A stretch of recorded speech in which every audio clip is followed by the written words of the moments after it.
Hey up, it's Steve from the Old Yorkshire Geek, and welcome to this special episode of Friday Night Appointment with Fear. Not on a Friday.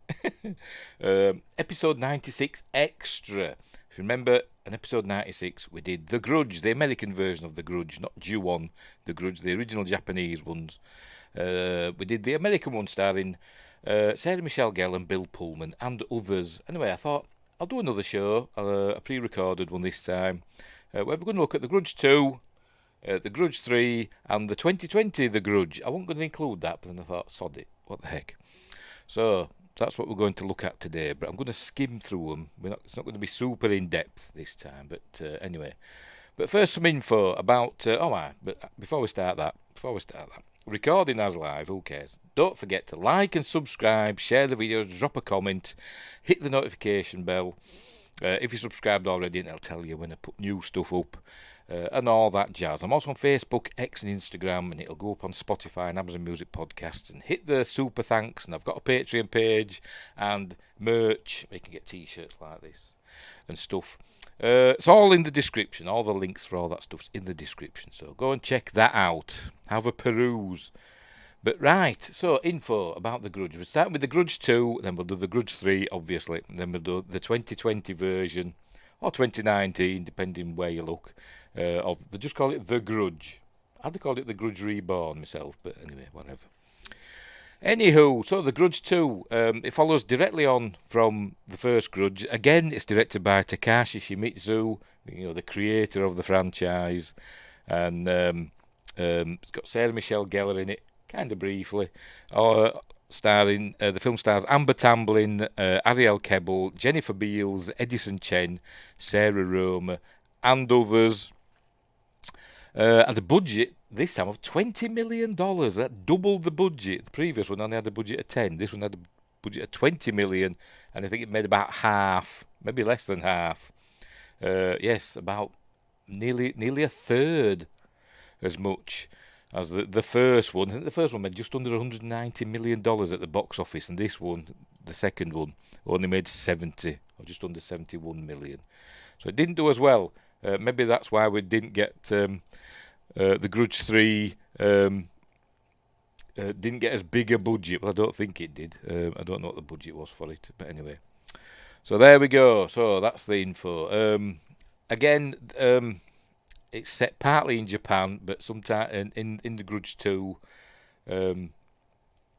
we see some things happening in America, I think. Is it that one? Yes, it is. Yes, because Jennifer Beals is in America with her family. Anyway, we'll get to that. So let's get on with the film, shall we? So first off, I've got to pressing the wrong buttons. There we go. Got to do that and pop myself down in the corner, and we will begin. As usual, we'll not be playing the film, going through it in a series of stills. I'll be zipping through and trying to remember what I've learned about it. Steady on, there we go. And I'll add it to the screen, there we go, so off we go. So, I forgot to, because this time, for God's sake, bloody thing. Remember, in the episode with The Grudge, I did mention that the Columbia lady does a special thing in this, so we'll have a look at that. Here she is, look. So we see the Columbia lady, and you'll see something happen to her in a minute once the Columbia things appear. Right, we'll just keep playing here. Oh! Her hair's gone long. She's turned into Kayako. I like it when they do stuff like that. It's cool.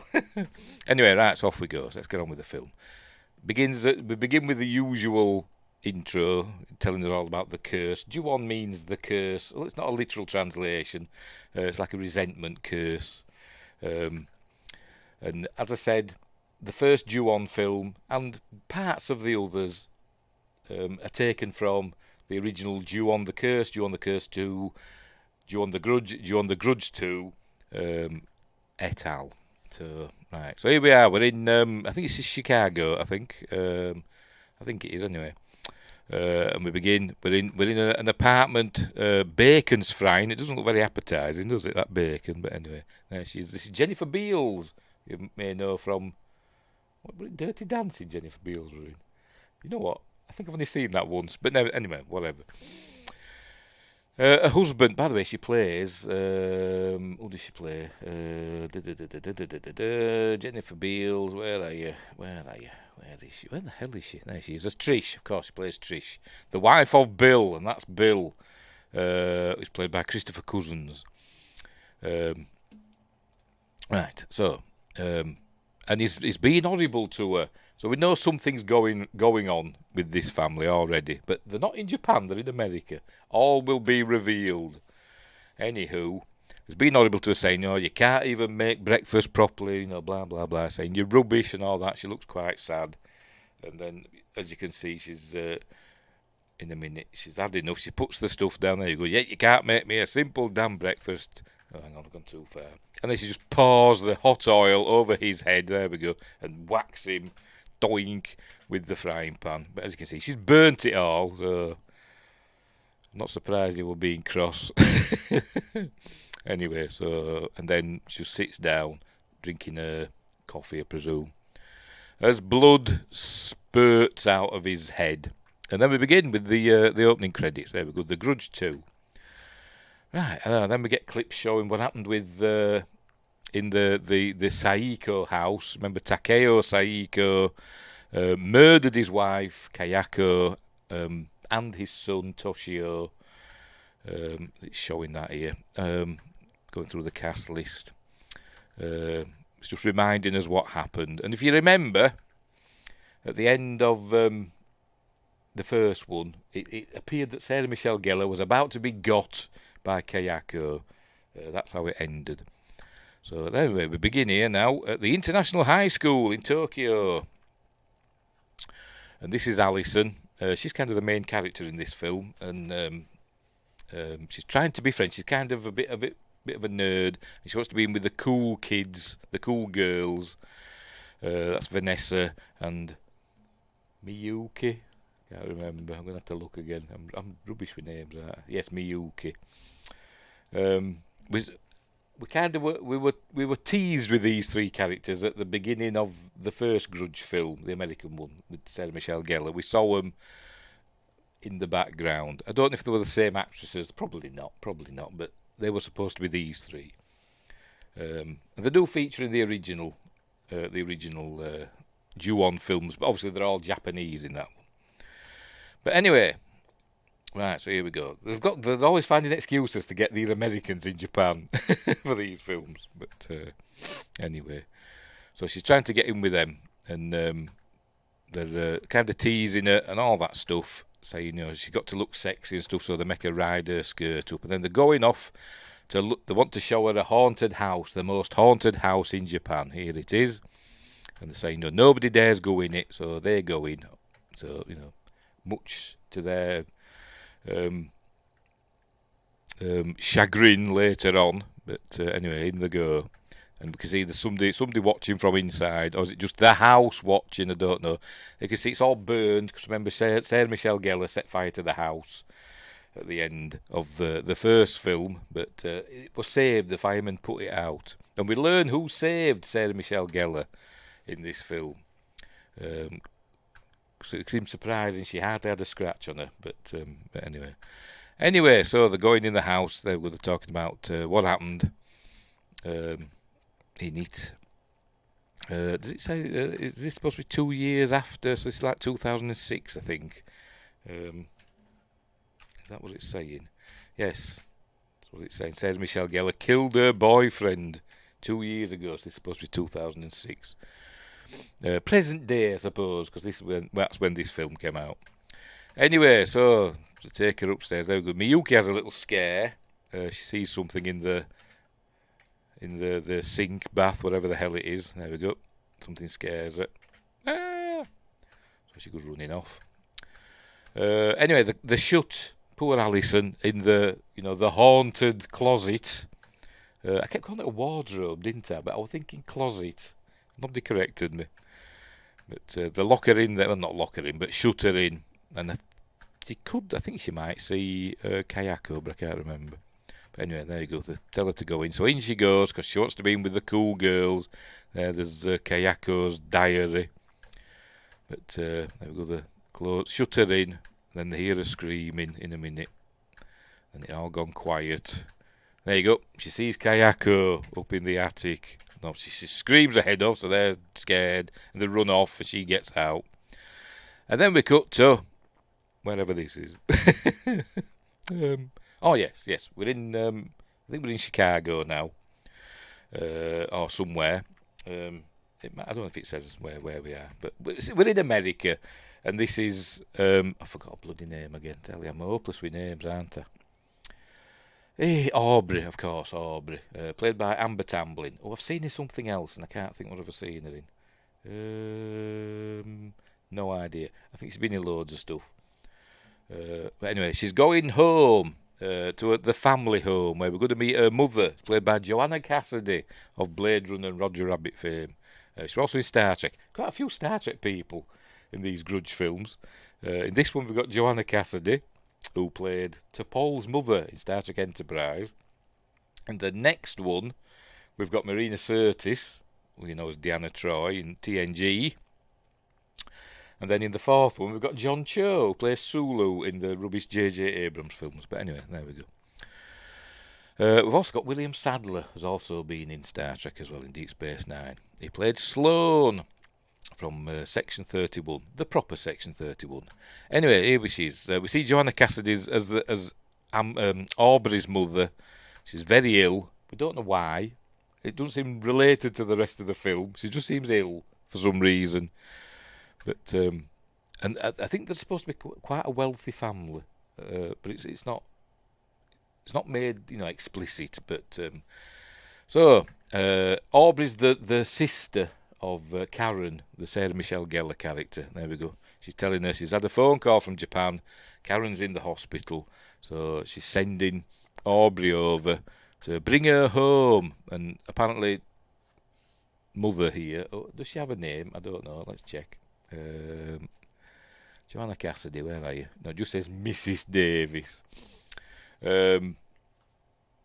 Karen's the apple of her eye, and she never had much time for Aubrey. But anyway, so off she goes. She's going to Japan. Is Aubrey? So I think we're going to cut essentially to Japan. Yes, she's in Japan now. Heading for the hospital. I don't know if she's ever been there before. I don't think she speaks the language. But luckily, as the film goes on, everybody she needs to talk to can just magically speak English. Is that the way it is in Japan? Probably not. So she's, admittedly, she's struggling here.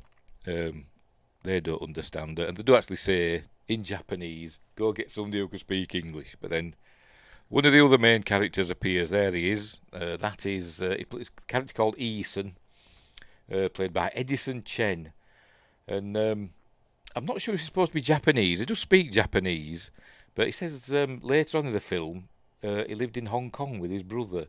So I'm not exactly sure what's going on with him. But anyway, for God's sake. Turns out he's a reporter and he wants some information about... and it's him that saved Sarah Michelle Gellar, Karen, from the fire. He pulled her out of the fire. Why were there? Did he follow her there? I don't know. But we learned that he's been investigating the house and what happened since the murders, the Saiko family murders. So maybe he would just happen to be there, or maybe just happened to be passing. I don't know, but he saved Sarah Michelle Gellar. So she goes in to see Karen. There she is, and Karen's saying, "You've got to get me out of here. She's gonna get me." And but she starts freaking out, and so they strap her down and sedate her, and obviously they think she's gone a bit loopy. Anyway, meanwhile, back in Chicago, because you can tell it says there, Chicago Loop exits. Is that the Sears Tower? I don't know. I'm not big on Chicago. I know it's the second city, isn't it? Is it? I think so. Anyway, here we are. We're at the apartment block that we saw earlier on. Obviously, this is happening before all that. In the Grudge fashion, the story jumps about backwards and forwards in time. So, this is Bill and Trish. I think they're kind of newly married.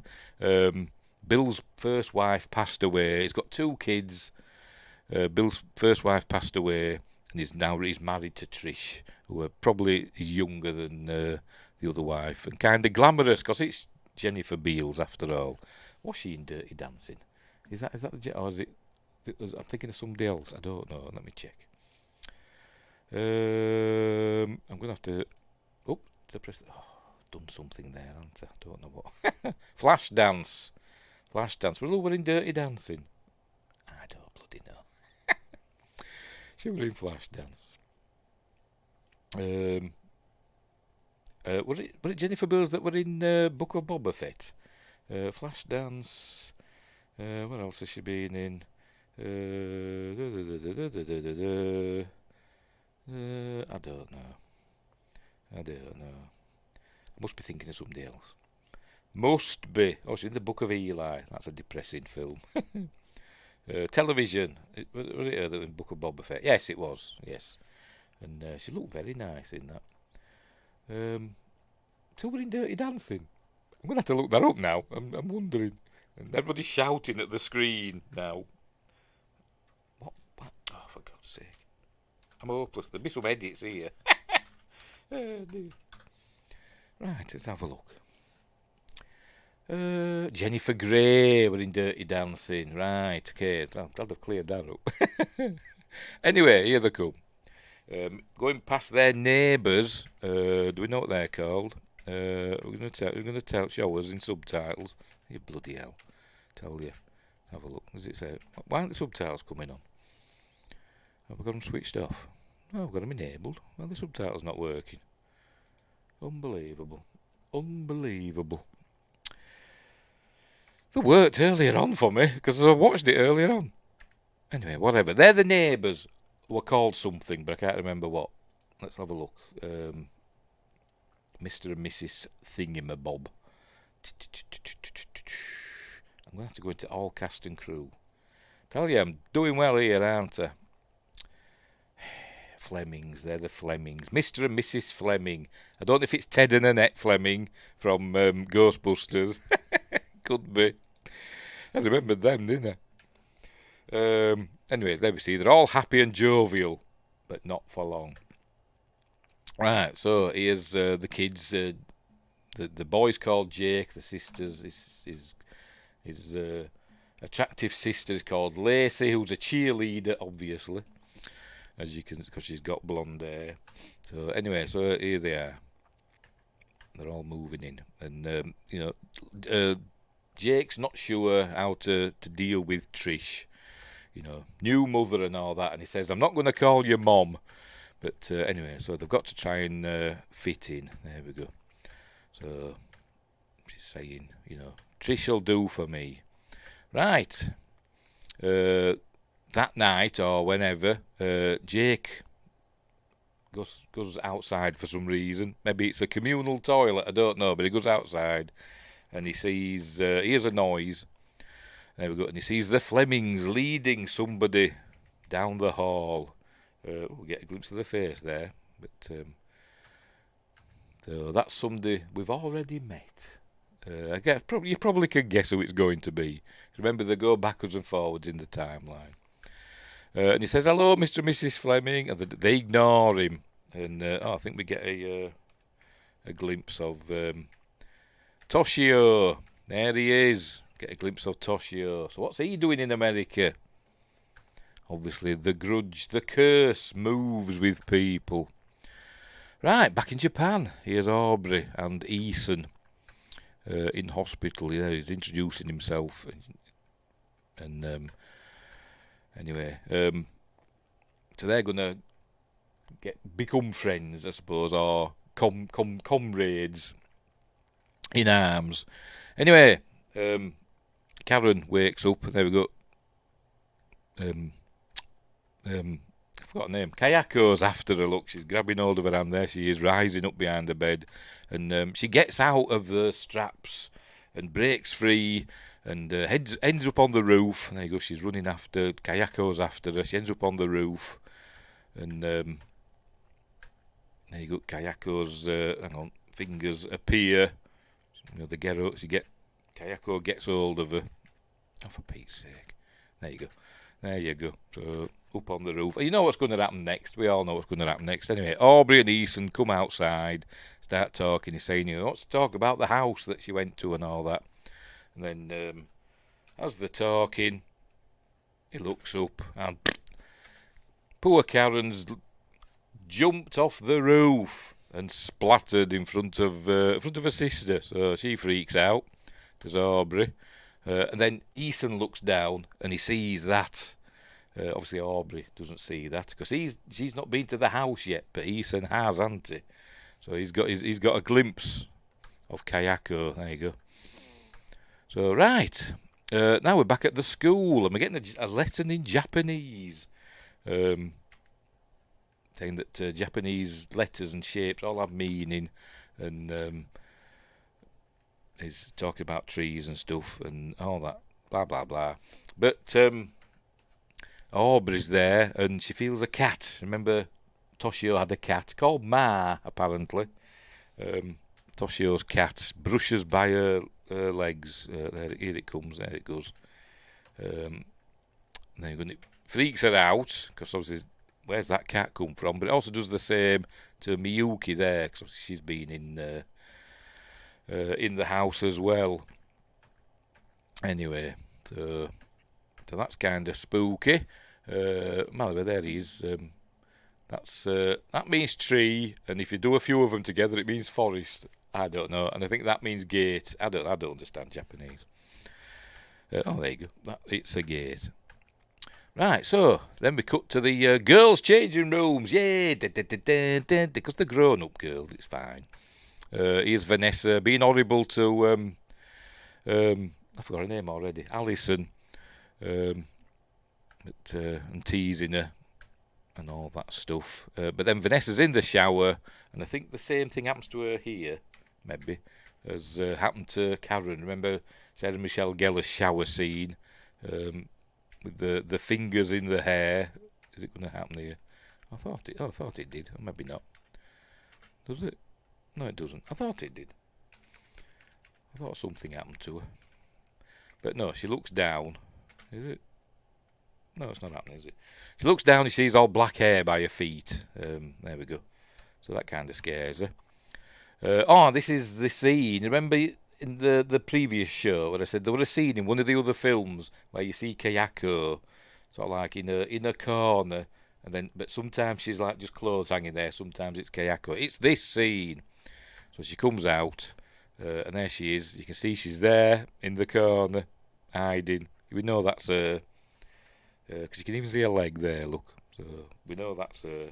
And then she sees out the corner of her eye, and then as she looks over, getting chills. Yeah, but then as she looks, focus on it, it's just, clothes hanging up. But then she looks again, and, oh no, it is her, look, it is her. And then she wheezes herself and runs away.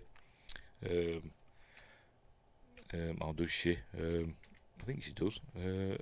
Yeah, she does. She runs off. Yes, she does run off, leaving the clothes there.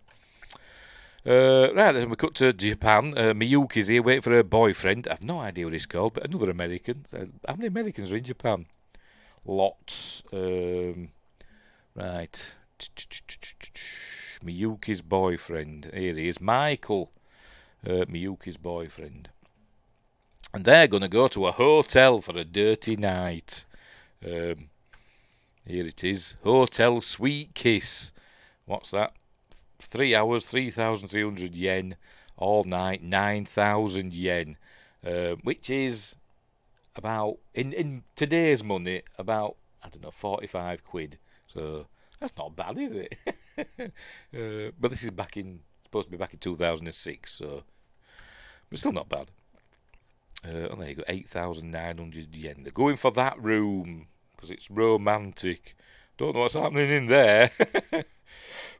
But anyway, so in they go. Right, so he's going to have a shower. So he jumps in the shower. While there he is, showering away.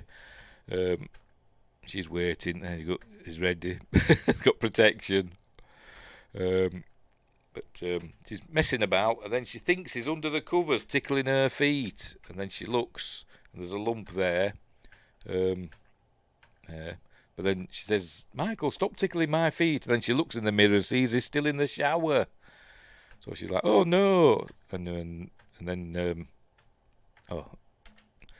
But then, as you can see, that's not her reflection, is it? Because it's different, isn't it? Look, as you can see, it's moving towards her. It's Kayako in her shirt, which is kind of cool. And grabs hold of her. There you go. Pulls her into the mirror. So she pulled Miyuki into Wonderland. She's gone through the looking glass. And then Michael comes out and says, Miyuki, where are you? And he sees all the clothes are there and stuff. Well, a coat and that. And he just doesn't know where she's gone. So that's the last we see of Michael. But I'm sure he's befuddled. He doesn't know what's going on. Miyuki's just vanished. He probably just thinks, she's just gone and left him there. Probably got upset about something. Like any fella's probably thinking, what have I done? But she's just disappeared. They don't know where she is. Sometimes Kayako and Toshio kill people in gruesome fashions, such as we saw Yoko get a jaw ripped off. And sometimes they just make them disappear, vanish into thin air. I don't know why. It's just the way it is. Right, where are we here? This is Aubrey's come to Karen's apartment, house. I don't know what it is, but where she lives, or lived, before she did head her off the roof. So she's looking for clues and stuff. I think she tries to phone home to speak to her mum, but she can't. She can't bring herself to speak to her, so she hangs up. Here we see some photos. There's Ted Raimi. Look, we saw him in the first film. That's Yoko, isn't it? And there's Karen and other people that I don't know who they are. Anyway, so she gets all upset and she's crying. Right, this is Eason doing his research, and he was see an interview with Detective Nakagawa. And I suspect this is a scene because we never see him speak. It always cuts away when his speaking lines come on, and they're speaking in English for some reason. Don't know why, but I think it's supposed to be an interview that Eason did. So why is Eason speaking to him in English when he can speak Japanese? I don't know. Maybe it's because he's from Hong Kong.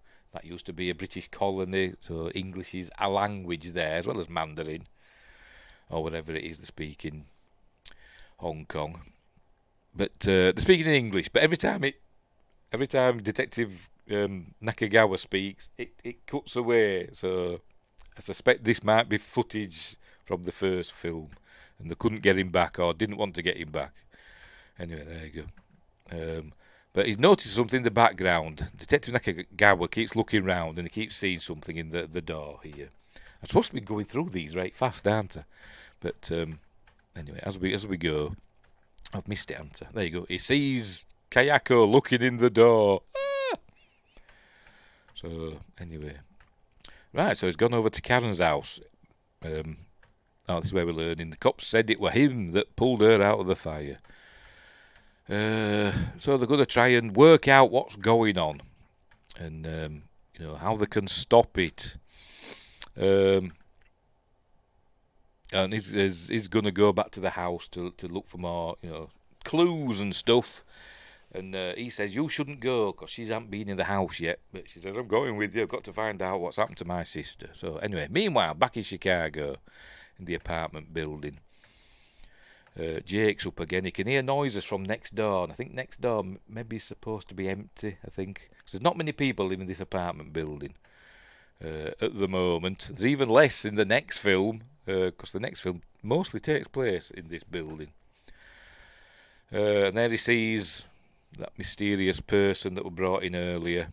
He follows her, giving a clue. We know it's a girl, you can tell, can't you? Down into the waste room, washing room thing. She's looking for newspapers. There you go, she's finding newspapers and stuff. We'll learn what she does with them shortly. But, yes.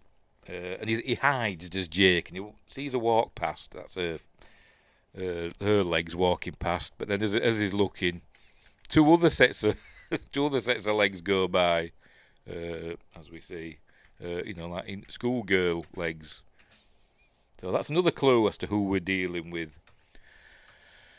Anywho, right. So Trish has slept in. She wakes up and sees that Lacey and Jake are already having breakfast. Jake's telling Lacey about the sounds from next door, and they were weird. Trish says, "Why do you get me up?" But anyway, so they're off to school. He looks up and he sees. He's going to show us. Heck, there we go. He sees the mysterious figure has put the newspapers all over the windows. This is in the original films as well, to do with the three schoolgirls. They do, one of them just cover up the windows to stop people looking in. Right, so Trish is on the phone to Nate. I don't know who Nate is. I think he's supposed to be maybe a family friend or maybe Bill's brother. I don't know. But they're talking away. Then Bill, you see the door open behind. Look, and it's Bill that comes in, and he's saying, "Who are you talking to?" He says, "It's just Nate." And we see the beginnings now. He's starting to get jealous. What's happening here is essentially he's being possessed by the spirit of Takeo Sakeo, whatever. Who got jealous because his Kayako were in love with Peter Kirk, remember? And that's why he killed her, because he got crazy jealous. And that's happening now to Bill. He says, "I forgot my keys," so she goes to look for them. I'll check in the bedroom, and then as it pans down, you can see he's actually got his keys in his hand. Look, and he's squeezing them so tight, making his hand bleed. So we can see he's starting to go. Right, meanwhile, back in Japan, Eason and Aubrey arrive at the house, and he says, "You wait here, I'm going to go in, and let's split up and search for clues." So in he goes. See, this is taped up again. Who taped it up? I don't know. Remember in the first film, I surmised that it was Emma, the mother of the American family, who had dementia. I surmised it was her that taped this closet up. Who's done it now? I've no idea, because we saw Sarah Michelle Gellar pull all the tape off, didn't we? So obviously somebody's been back and taped it up again. He pulls it off and has a look in. And she's going to go in and have a look. I think she sees, she sees Kayako in the window, look all spooky. And she's going to go in a minute. There you go, he's finding stuff. And as she goes in through the gate, but then she hears, I think it's Karen's voice saying, Aubrey, don't go in there. And she looks round. But then, hang on. There we go. A ghostly hand, presumably Kayako's hand, grabs hold of her and kind of transports her into the house. There she is. And he's, there you go. He says, "What you doing in here?" He says, "Something pulled me in." So she's in now. That's it. So anyway, they leave straight away. Back at the school, the international school, Vanessa's been called into the principal's office. Oh, yes, the principal. I've got to see who played the principal. If it says here, it looks really familiar. It's not going to be here, is it? Oh no, she's the school's counsellor. Eve Gordon. What have I seen her in? Oh, right. Maybe that. No, because I've not seen that. Oh dear. Let me look. Let's have a look. Grudge 2. You know what? I don't know. Oh, Ouija, Origin of Evil. I've seen that. But I'm thinking from something earlier. What have I seen her in? She's got one of those faces that you think I've seen her in something. I've no idea. No, nothing's jumping out at me. I don't know. But when we see it, you'll say, "Oh yes, I know her face." She's got one of those faces. Anyway, whatever. Eve Gordon, she is. Right. She's been called in. We see that Aubrey's there, and we've learned that Miyuki's gone missing, and so I don't know what's happened to her. Look, she's thinking, I know her from somewhere, but anyway. She kind of wigs out to Aubrey because Vanessa's saying, "I don't know what it is, and I don't know what you're talking about," and she says, "Why are you being horrible to me?" and all that stuff. Anyway, and then Vanessa gets a text. Oh no, she sends a text to Miyuki saying, "Where are you?" And then I think this is from the original films as well, in a different setting. a phone ring. No, there they go. The light goes off, and she looks under the desk, and the socket's being pulled out. And as she's going to put it in, she sees Toshio's feet. In a minute. There you go. And then the phone starts ringing. So she, oh, for God's sake. So she reaches up, and Toshio's standing on the desk. And then the desk starts shaking, and she gets out, and a phone rings. She answers the phone, and she says, Miyuki, and then we hear the death rattle, and then I don't know what happens to her. Then she runs out, but she goes running out. I can't remember what happens to Vanessa now. I've forgotten. We'll find out together, won't we? She goes running out.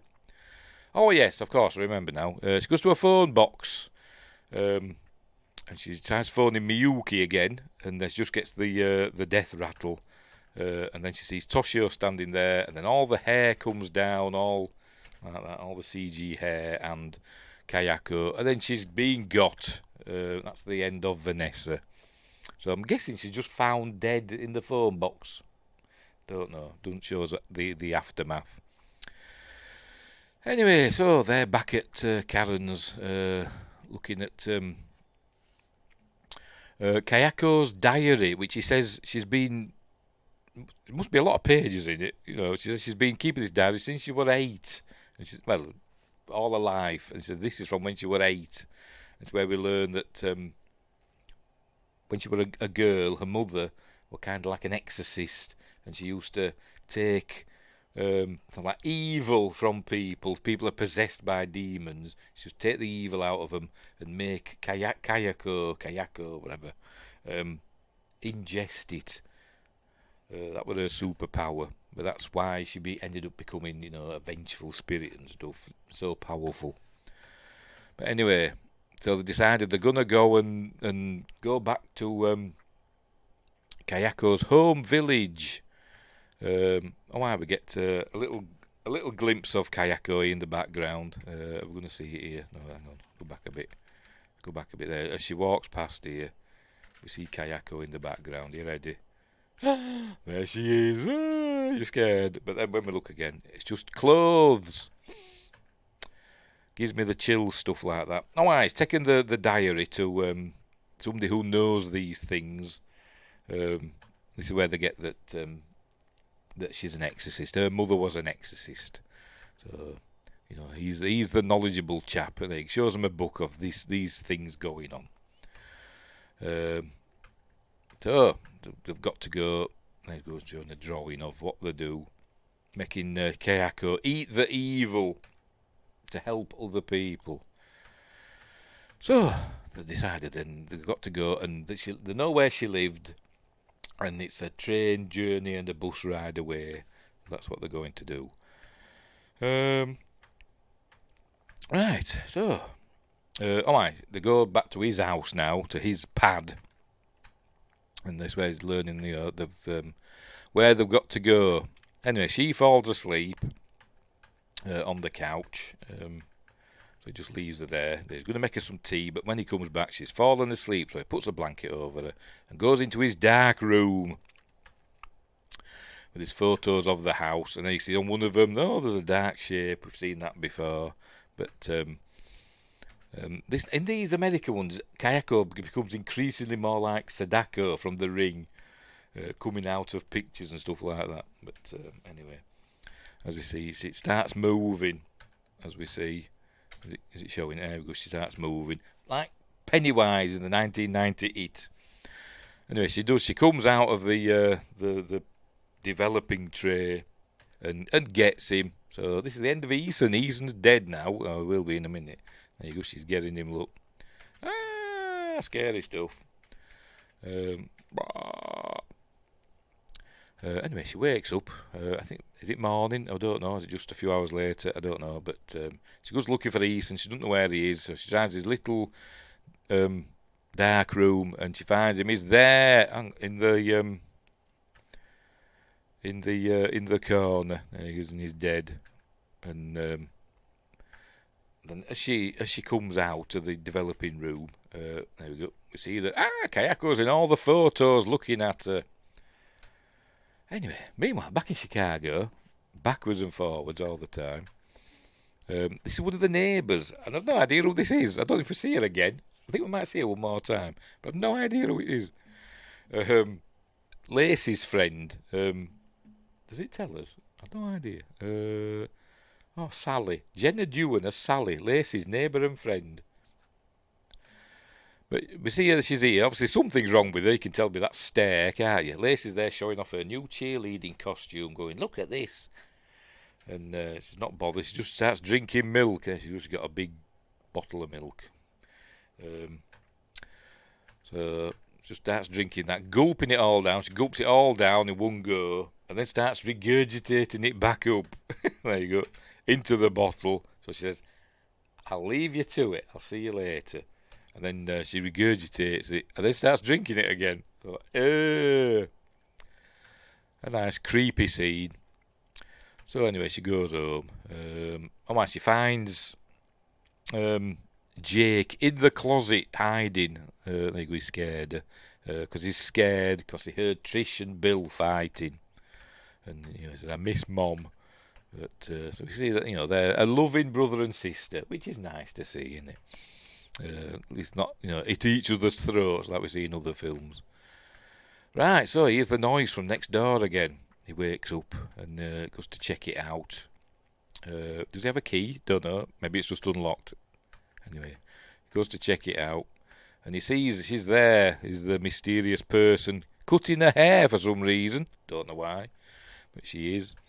And then we see at the windows that she's all covered up. We see there are actually eyes looking in. I'm not going to land on it, am I? Bear with me. Is he going to show it? As he looks, there we go. We see him looking in. That looks like Vanessa, doesn't it? Then we see another one. Oh, there we go. Miyuki looking in. So obviously we know it's Aubrey. It's Alison, isn't it? Amber Tamblyn. Right, so he runs back in, wakes up Lacey, telling her what's happened, and he's scared and says, "Okay, well tomorrow we'll deal with it." Meanwhile, back at Sally, that's her name. That's drunk all the milk. You can see she's got it all over her face. I think she dies now. There you go. She just dies. So we see Toshio there. So it's another victim.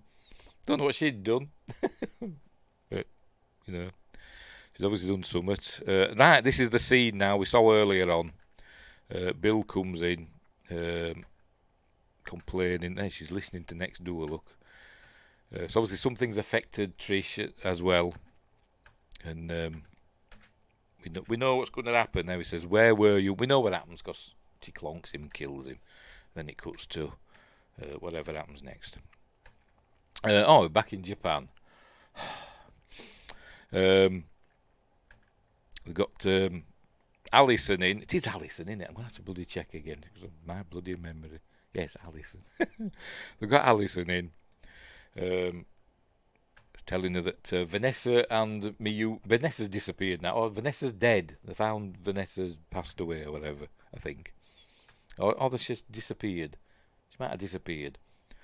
But there she's saying she's been to the house with the police and there was nothing there. So she's saying, then she says to the counsellor, "But what's happened to Vanessa and Miyuki?" And then she says, "But they're still here." And then we see that they are right there. And we see that they're next to her on the couch as dead people.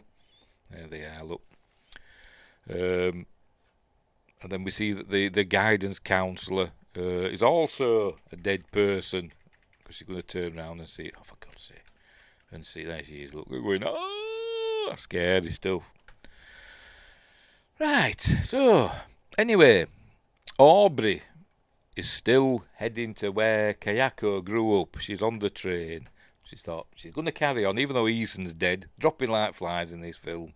She's gone there to Kunamori, it looks like. She's got to get a bus now. Right, and we see this fella here. He's from, I think he's the same actor, it looks like him, that we saw in the original versions of the film. I can't remember which ones, Curse or Grudge, I can't remember. But we saw him in that one. He was in like a hospital, and he was playing peekaboo with Toshio, but nobody else could see Toshio, but we saw him in like reflections and stuff. He's doing the same thing here, playing peekaboo. And it shows it in a reflection in a minute. The camera pans. There he is. There's Toshio in the reflection.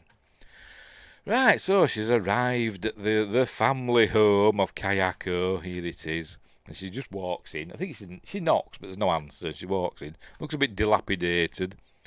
Anyway, she finds Kayako's mother. There she is. Who luckily speaks perfect English. Though she's out in the middle of nowhere in Japan. Who plays Kayako's mother? Don't know. Let's have a look. Oh dear. Hey, where is she? There is she. Kim Miyori plays Kayako's mother. She's got a familiar face as well. I've seen her in other things, but I don't know what. But anyway. Right, so she tells her, we have an exposition dump now. She tells all about what she used to do. There we go, we get grainy flashbacks. That's young Kayako. There you go, she does the rituals and she takes there we go. She takes the evil out of one person and puts it into Kayako, and that's made her become this vengeful spirit in the afterlife. But then Kayako's obviously followed Aubrey there. Did she know where her mother lived? Don't know, but obviously her mother's never set foot in that house. But Aubrey's brought her there, and because Aubrey's been in the house. There you go. You brought her here. And there you go, she's there, look. So she's going to get her own mother. There you go. Mother dies in front of Aubrey. Did she see Kayako get her? I don't know. I think maybe her mother just died. But anyway, off she goes. Is she going to the police? All these people are dying around her. I've no idea. You'd think she's spending all the time in police stations, wouldn't you? But no, she's just running off and leaving dead bodies in her wake. Anyway, back here. What's going on here? Can't remember. They're going to check the next door or whatever, aren't they, for what he was saying. They've got back home and everything's in darkness and they don't know where Trish and Bill are. That's it. And I think they find Bill. I don't know. Do they find Trish? I can't remember. Yes, they do find Trish. But anyway, meanwhile, Mrs. Davis, there she is, Joanna Cassidy, gets a phone call from Aubrey. She's telling her that Karen's dead, and Mrs. Davis has been horrible to her. She says, "You can't speak to me like that anymore. I love you, Mum. Goodbye." It's quite an emotional scene, I must admit. But she's going into the house for some reason, and there you go. She's asking, "What do you want?" So, and then she sees Karen. She sees that going on. Meanwhile, back in Chicago, there you go. He finds his dad dead. There he is, not looking well. And he goes into the bathroom and he finds Lacey dead. Excuse me.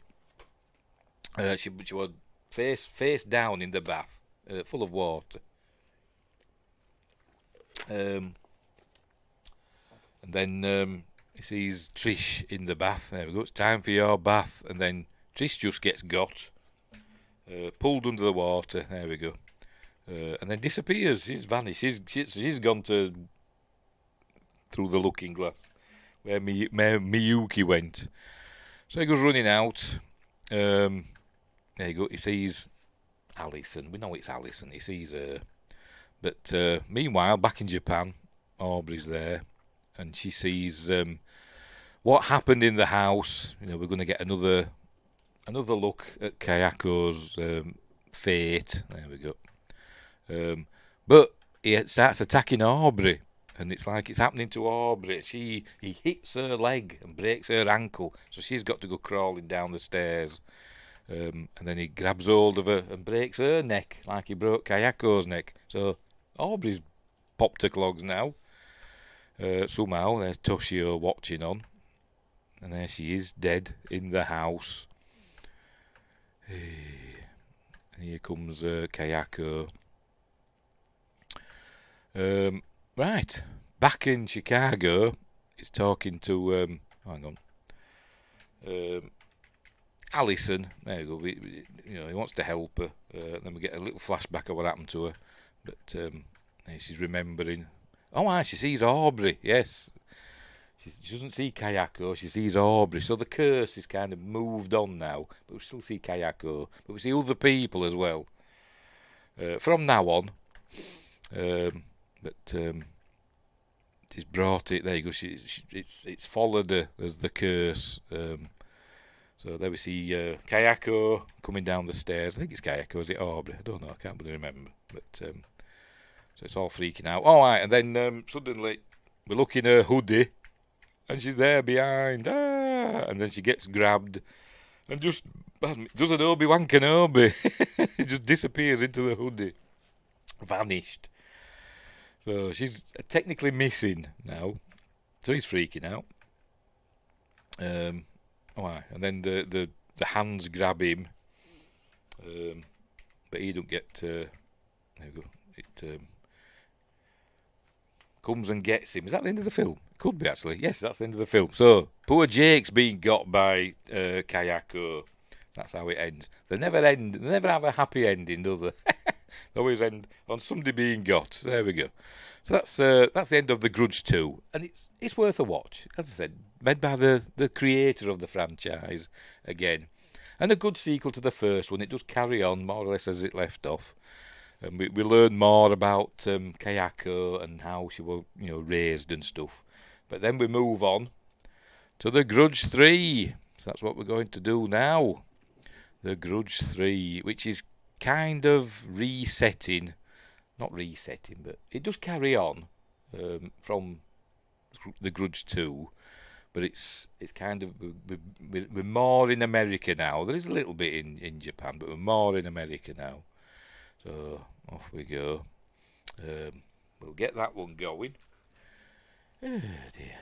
Don't forget to add it to stage. Here we go. Right, so here we go. We begin. We don't see the Columbia lady this time.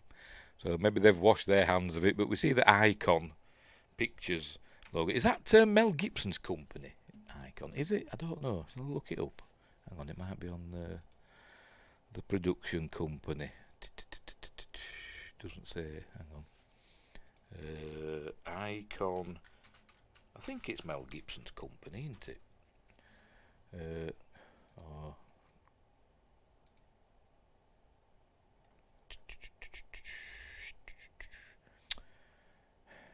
is it Icon Entertainment? I don't know. I don't know what the name of the company. Oh dear. Is it? Go away. Icon Productions. There we go. Yes, Mel Gibson's production company, founded in 1989 by Mel Gibson and Bruce Davey. Thought it was right. I'd have cleared that up. Anywho, right. So off we go. The Grudge 3. We begin on stage 6, ghost house, etc. The usual stuff that we're told. And we begin there. We see Jake. He's in like a mental institution. There he is. So he didn't get got, much like Sarah Michelle Gellar didn't get got. We saw her in the Grudge 2. So he's back. Is it the same actor? Is it the same? Looks like him, doesn't it? Let's check. Jake, where are you? Is he there? Matthew Knight. Yes, it is the same chap, the same young man. But in this one, just let me check this.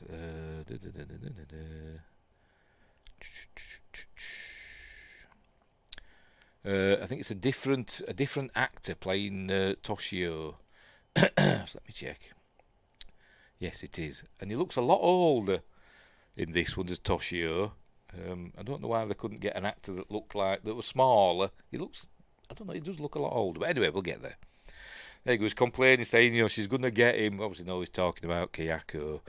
But here's his doctor, who he's called, because I've forgotten, Dr. Sullivan, played by the lovely Shawnee Smith. So she switched franchises. She's moved over from Saw, and now she's in The Grudge. But she's playing his doctor, Dr. Sullivan. There we see they've got a camera up there, a low-res camera, 2009 we're up to now, I think. It came out in 2009, but I think this is supposed to be in 2006, isn't it?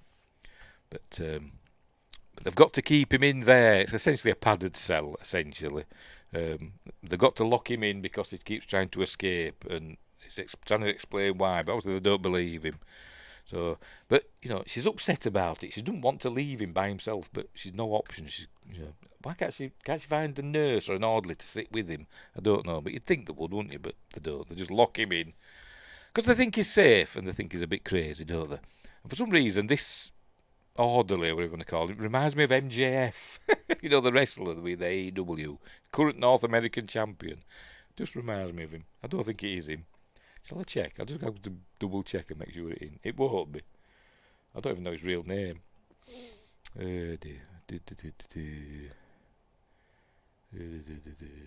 All cast and crew. I don't even know if he's got a name. No, I don't know. Anyway, whatever.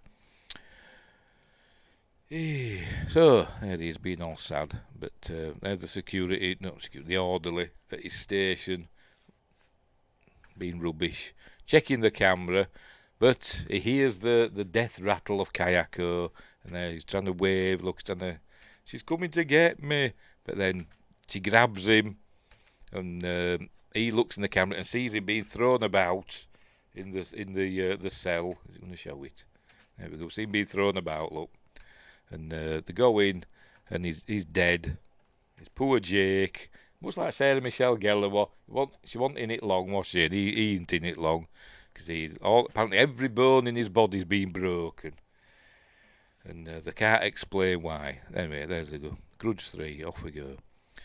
Again, being reminded what happened with Kayako being murdered by her husband and her son.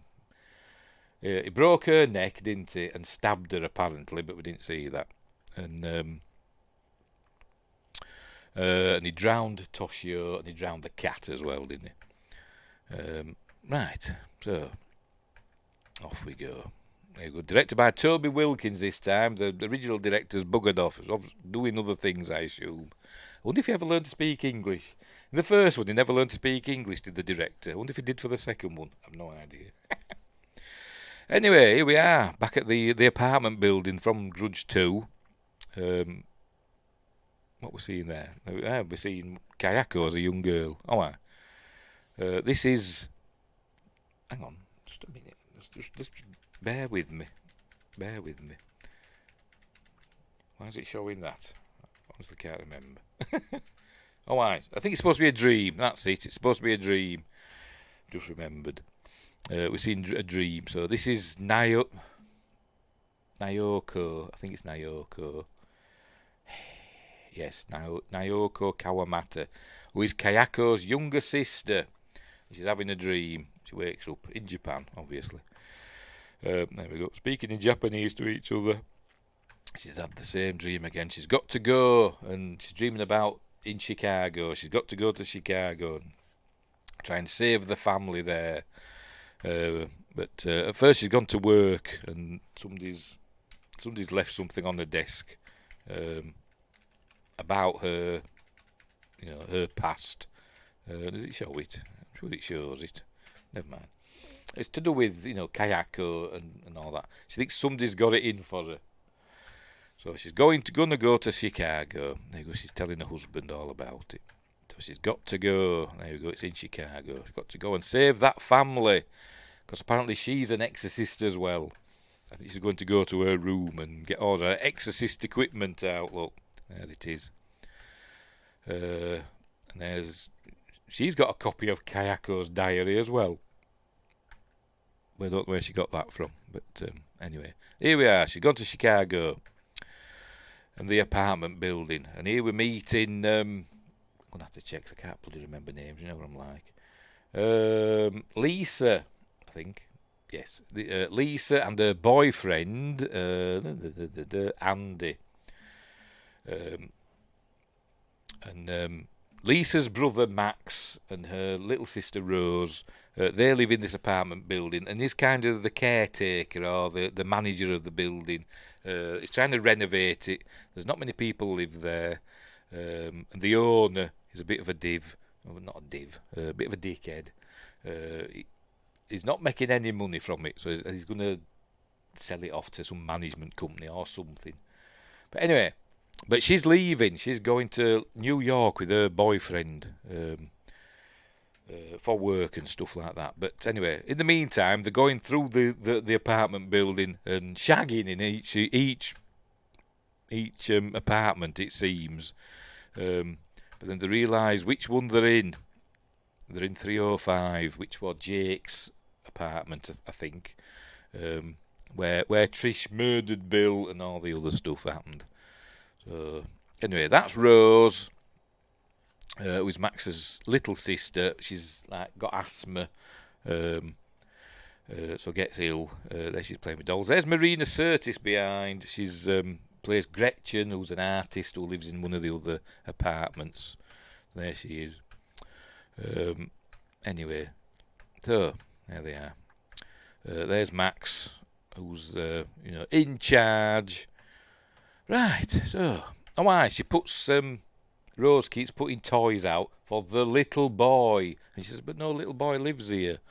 But she says, "I've seen him," and so she puts what they call Mr. Potato Head out for the little boy to play with. We know it's Toshio, don't we? But anyway, so she says, "You can't leave things out in the hall." So she goes to check, and we see it's gone. Oh no, she's just putting it out now. Oh no, she's putting it out now. There you go, she's putting it out now. But then Lisa says, "You can't do that," and she looks out, and it's gone. So anyway, what's that one? Who's saying that? Is she moving out? Is Gretchen moving out at some point? Looks like it, doesn't it? Oh no, it's not Gretchen, is it? That's somebody else. somebody else is moving out. Yes, because we see these in a bit. They're moving out. I don't know who these are. Does it say? I can't remember their names. Renee, a tenant who moves out with her daughter Brenda. Right. I think that's who that is. Yes. Right. We're getting there. Anyway, there's the boss. Is he? I don't know. No, it isn't, is it? I think, is he wearing like a wig or a toupee? His hair looks weird. But he's moaning about money, etc. Right. What I forgot to call it? Renee and Brenda. Is that what I've just said? I've forgotten already. Yes. Renee and Brenda in their apartment. We know something's going to happen to them now, don't we? His mother's running the bath. Her mother is an idiot. Running the bath for Brenda. I think there's something up with her. She seems as though she's a bit catatonic and not very responsive. But so her mother's looking after her and says, "I'll go get a towel." Meanwhile, the bath fills up. Hang on. All the way. And the mother's just in another room, just looking for a towel or whatever.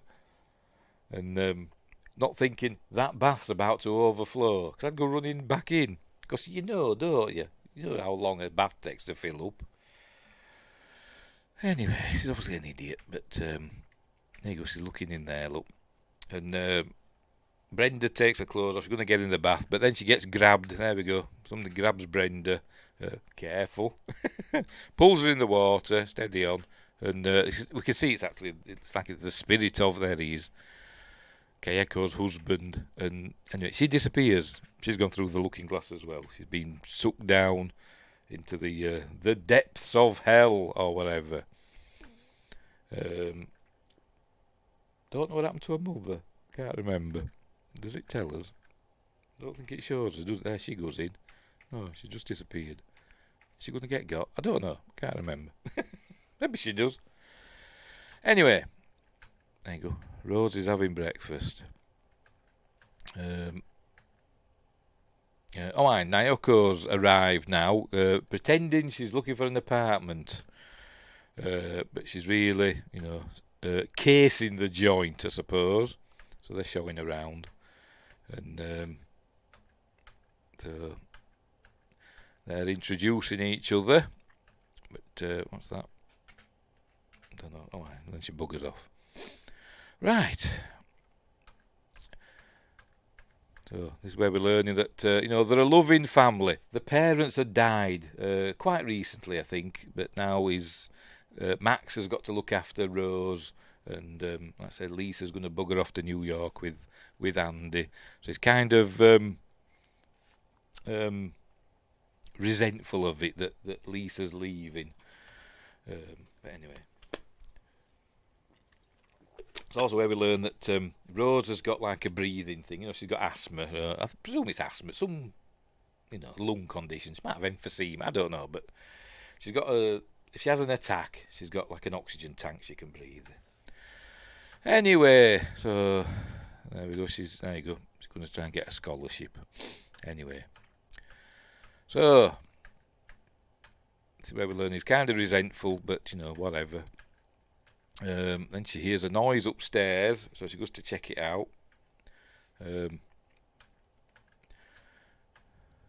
What did she see? I can't remember. Yes, of course. It's Dr. Sullivan. She were in the room upstairs where where Jake and that lived. Kimball, I think that family were called. She was taking photos, and she says, she explains why she's there. She says Jake's passed away. She's just come to see and take pictures and try and work out what happened and all that stuff. There we go. So anyway, right. Alright, they're going to go up to the 4th floor now to shag in the 4th floor. So she's got to steal some keys for one of the apartments up there. But she gets rumbled, so they can't now. So she's fed up. And then she sees the Mr. Potato Head there just magically appeared on the stairs. And I think she sees Toshio as well now. There he is, yes. They can see. Looks totally different, doesn't it? Totally different kid. He looks too old, doesn't he? He looks too big. Anyway, there she's Toshio through the railings. She's not thinking, why are you drip white? Nobody thinks that, do they? Are you a ghost? I'd be saying, are you a ghost?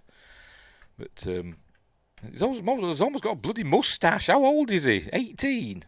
He's supposed to be, I don't know, about 6 or 7, isn't he?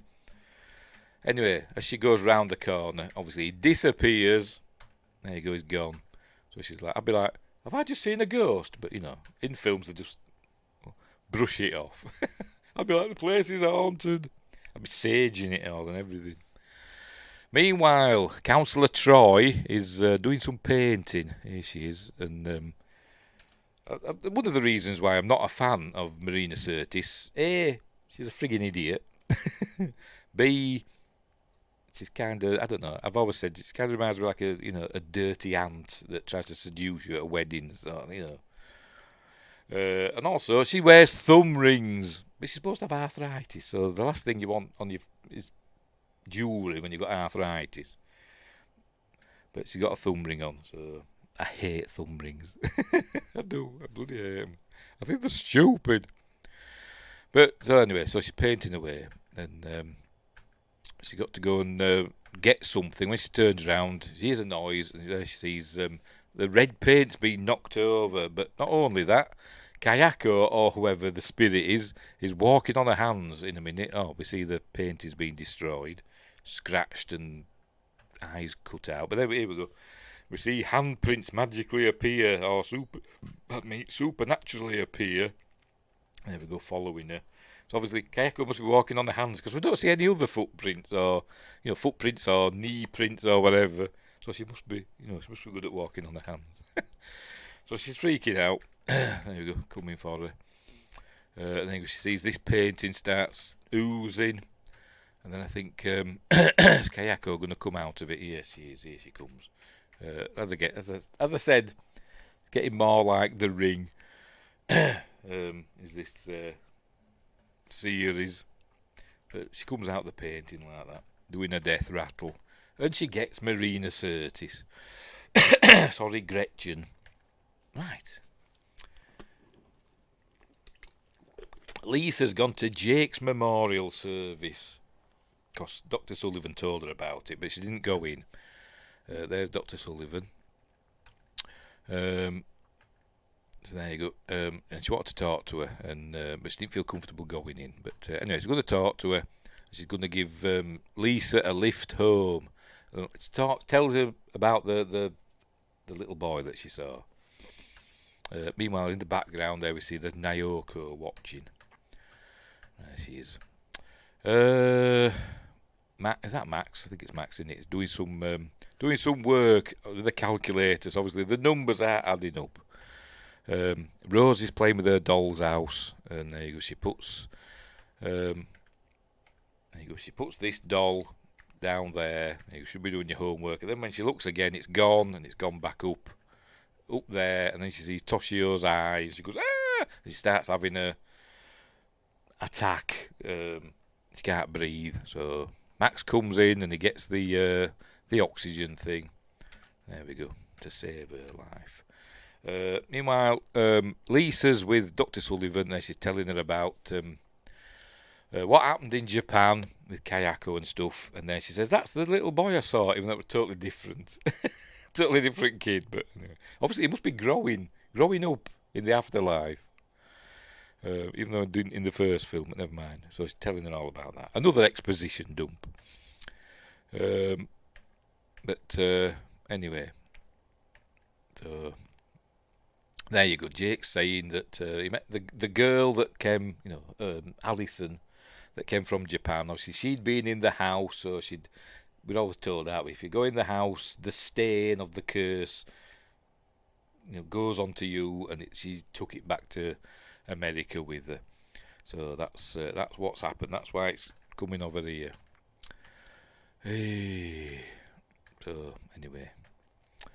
They're showing us a movie file. Look, is QuickTime still a thing? Remember QuickTime movies? Is that still a thing? Have they gone? Don't know.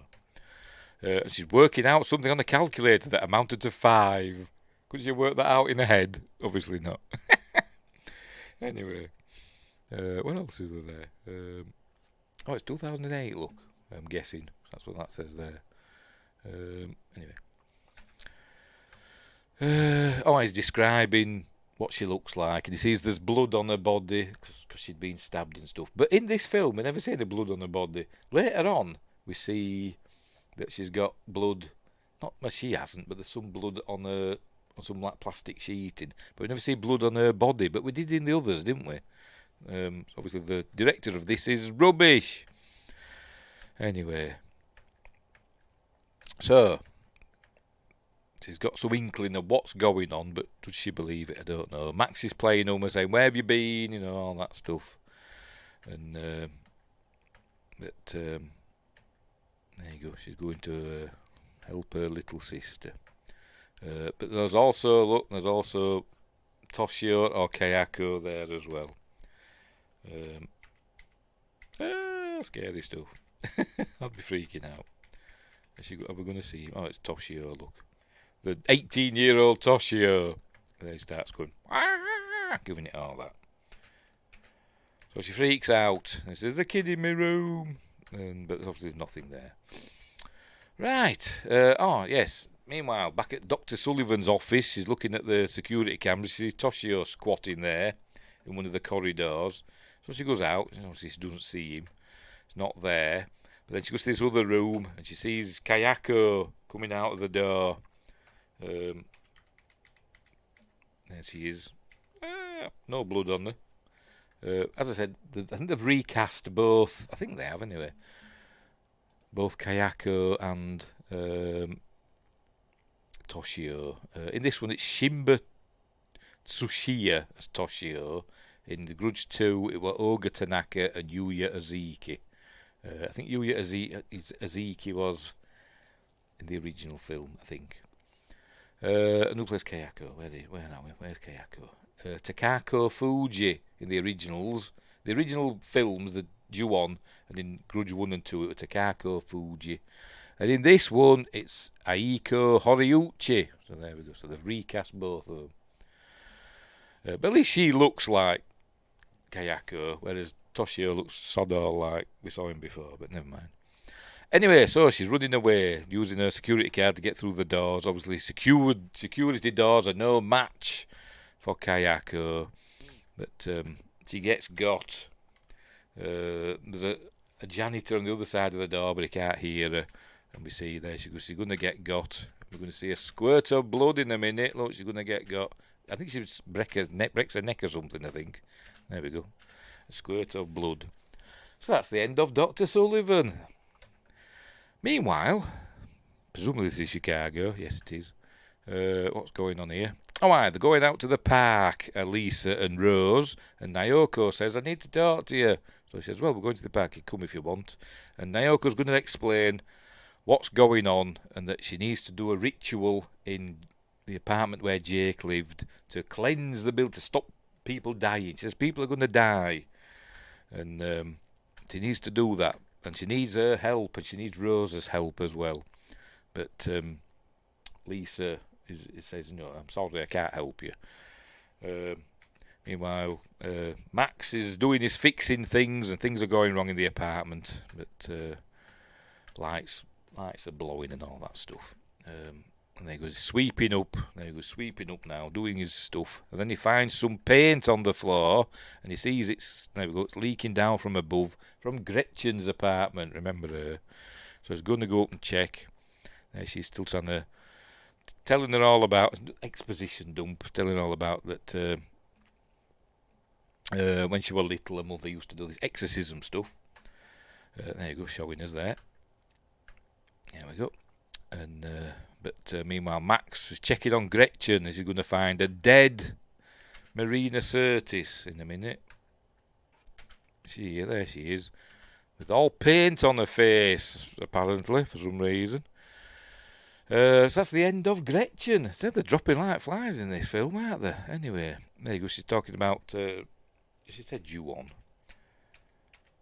Yes, a Ju-on was born. But if you type that into like Google Translate, it doesn't translate it. But never mind. Something like a curse. Apparently, it means resentment curse, ish. But anyway, so she's saying there you go. She needs to go into the apartment and do the simple ceremony. Not that simple as it turns out. But anyway, she says, "I'm sorry, we can't help you." So she gathers Rose up and they go home. But then as they go home, the ambulances and stuff are there, and Max says, "Don't let Rose see this, because we're going to see." There we go. They're taking a jaw. Look, they're taking their eyes and a jaw. But some of them just disappear. Why they do it, I don't know. But maybe it's just the mood. Maybe whatever mood they're in. Sometimes they just make them disappear. Sometimes they just rip them to pieces. Anyway, Lisa's telling Max that about what Naoko said, that obviously he doesn't believe it. So now she's having dinner with Andy, and she decided she's not going to go with him to New York. Her family needs her there, and I'm watching it thinking he's going to kick off, but he doesn't. He says, "Well, if you're not going to New York, I'm not going to New York," because you get the feeling that he's going to be a bit of an arsehole in this film, but he's not. He says, the reason I'm going to New York, well, the reason I'm staying, it's you. He obviously loves her and all that stuff, so it's all lovely. So there we go. So they're both staying. Right. Jake's doing work. Not Jake. Max is doing work, scraping off this lettering, fire escape. Why? Don't know. Just is. But we can see he's kind of getting obsessed. I think the spirit of Takeo Saiko is taking over him. Look, you can see, look. So he's going to start going doolally, like Bill did. Right. They've got home, saying, "Where's Max? He's working. Left you by yourself," etc. Anyway, so there we go. They tell each other that they love each other, and they kiss. And as he goes out the door, I'm thinking he's dead, because happily ever after, not a thing in the Grudge, is it? Anyway, so he goes out, and he hears a noise from upstairs, so he goes to check, and goes into this room, and something gets him. Is he going to show us? I don't know. No, I think the door just slammed. Oh, there we go. Little Toshio there, and then the door slams now, I think, and he gets got. Well, that's something creeping up behind him. Yes, it was. Yeah, yes, it was. Kayako's got Andy. Max is down in the basement piling bricks, and his boss tells him, "You don't have to do that. I'll get somebody, to come in and do that." And this is where his boss tells him now. Basically, he's fired. He's going to get a management company to come in and take over the building, and all that stuff. And but he's possessed by an evil spirit now. So he pushes his boss over. There we go. And his boss says, "It didn't have to be like this." And I thought we were going to kill him there and then, but he doesn't. He comes out into the snowy Chicago night, gets in his car, but it won't start. Is it going to show it? There we go. But then the car won't start, and then he hears the noise coming out of his. He's meowing, coming out of the grills. But there you go. He's been something. Oh no, he's got back in now. There he is, where he's going to hear the noises. But then he turns around and there's Toshio sitting there. And so there we go, he's going to get got. There we go. So that's the end of him, whatever he's called. Don't know. Does he even have a name? I don't know. Let's have a look. Mr. Prasky, Max's boss. There we go. Played by Michael McCoy. Right. Max, there we go. Washing his hands. He's got all scuffed and scratched hands from moving all them bricks, I suppose. There he is, washing up. And we can see he's kind of gone. He's gone mental now. There he goes, saying Gretchen was old people die. She's not that old, but never mind.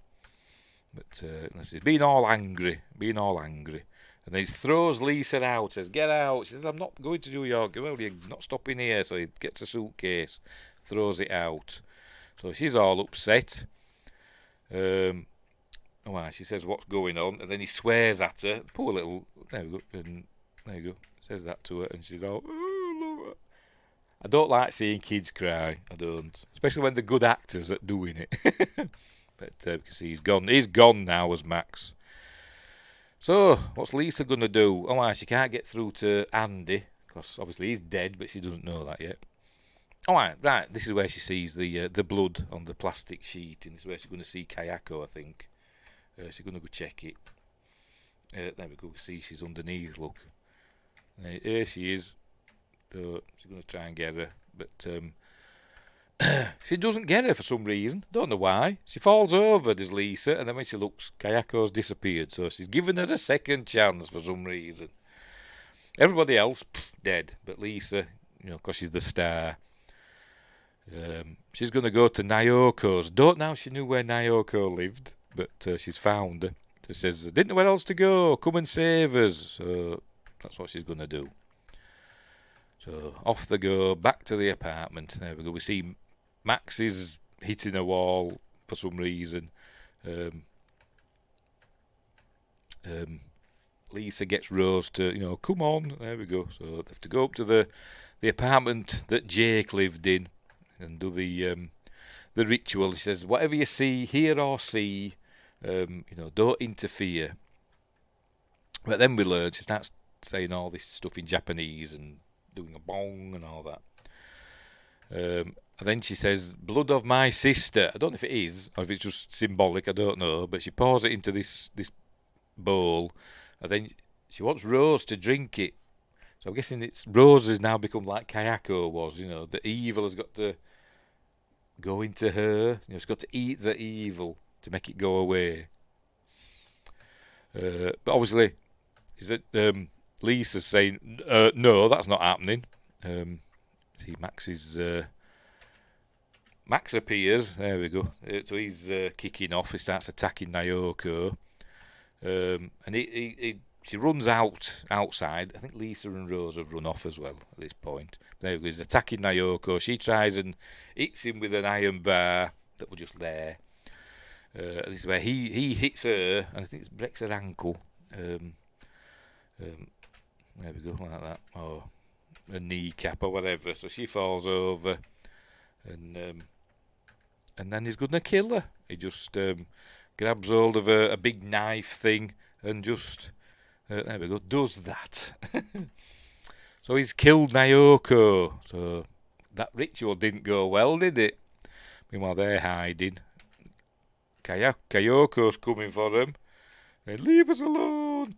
And they get separated now. Rose is in the apartment, and Kayoko's, I think, it's after. Is Kayoko after Rose? I can't remember. Whatever. Lisa finds Andy, who doesn't look well. There we go. So she's all sad. And Kayoko tries to get her. Rose decides she's going to drink the blood of Kayoko. And obviously that'll stop the curse. Yes, because Kayoko's about to get Lisa, look. And as she drinks the blood, and then Kayoko disappears. And she runs back down, gets Rose, says, "What did you do?" But we think everything's all back to normal now. We see they go outside and they see that Max has killed Naoko because he's still got the knife in his hand. But the spirit of Takeo's gone from him, so he's all thinking, "What have I done?" He's like that. Anyway, Rose has one of her attacks, so Lisa's got to see to her. But while that's happening, Max is outside. The grudge, the curse, the Ju-on has moved on. Because the spirit of Naoko starts coming down the stairs now. There she is, or coming around the corner, should I say. Lurching towards him, walking all peculiarly. And gets him. Backs him into a corner, there he is, and gets him. So Max is dead now, but not killed by Kayoko this time, killed by the Ju-on, or whatever you want to call it, I don't know, of Naoko. So, oh God. Anyway, so obviously the police and the ambulances have arrived, and they're in the waiting in the ambulance, and she says to her, we'll be together forever, everything will be alright. But then it's Kayoko doing the old death rattle, and that's how that one ends. There we go. Because never has a happy ending. There we go. Never has a happy ending. And as far as we know, so far that's it for that location. Because we're going to move on now. By the way, it's quite good. Is the Grudge 3? I don't know what the budget was for it, but I imagine it wasn't a lot. I bet it wasn't $20 million, and I bet it wasn't $10 million either. I bet it was less than that. But, a decent flick, an enjoyable horror film, if a bit formulaic, going a bit away from Japanese J-horror stuff. And a little bit more predictable, I suppose, but still fun. So anyway, right, so we'll get on to the last one for tonight, which is The Grudge from 2020 or 2019. Oh, pardon me. So, off we go. Where have I put it? Here we go. Here it is. Right. Hey, steady on. So, I don't know why they just called this one The Grudge. I'd have called it The Grudge Reborn, because that's what it's essentially about. About the curse moving on to another location, much like it did in Chicago, but now it's moving on to another location, still connected to what happened in the original house in Japan, which we'll see. But let's have a look, see what it says, see if it will have another title. No, it doesn't say about the production. Oh, it does here, hang on.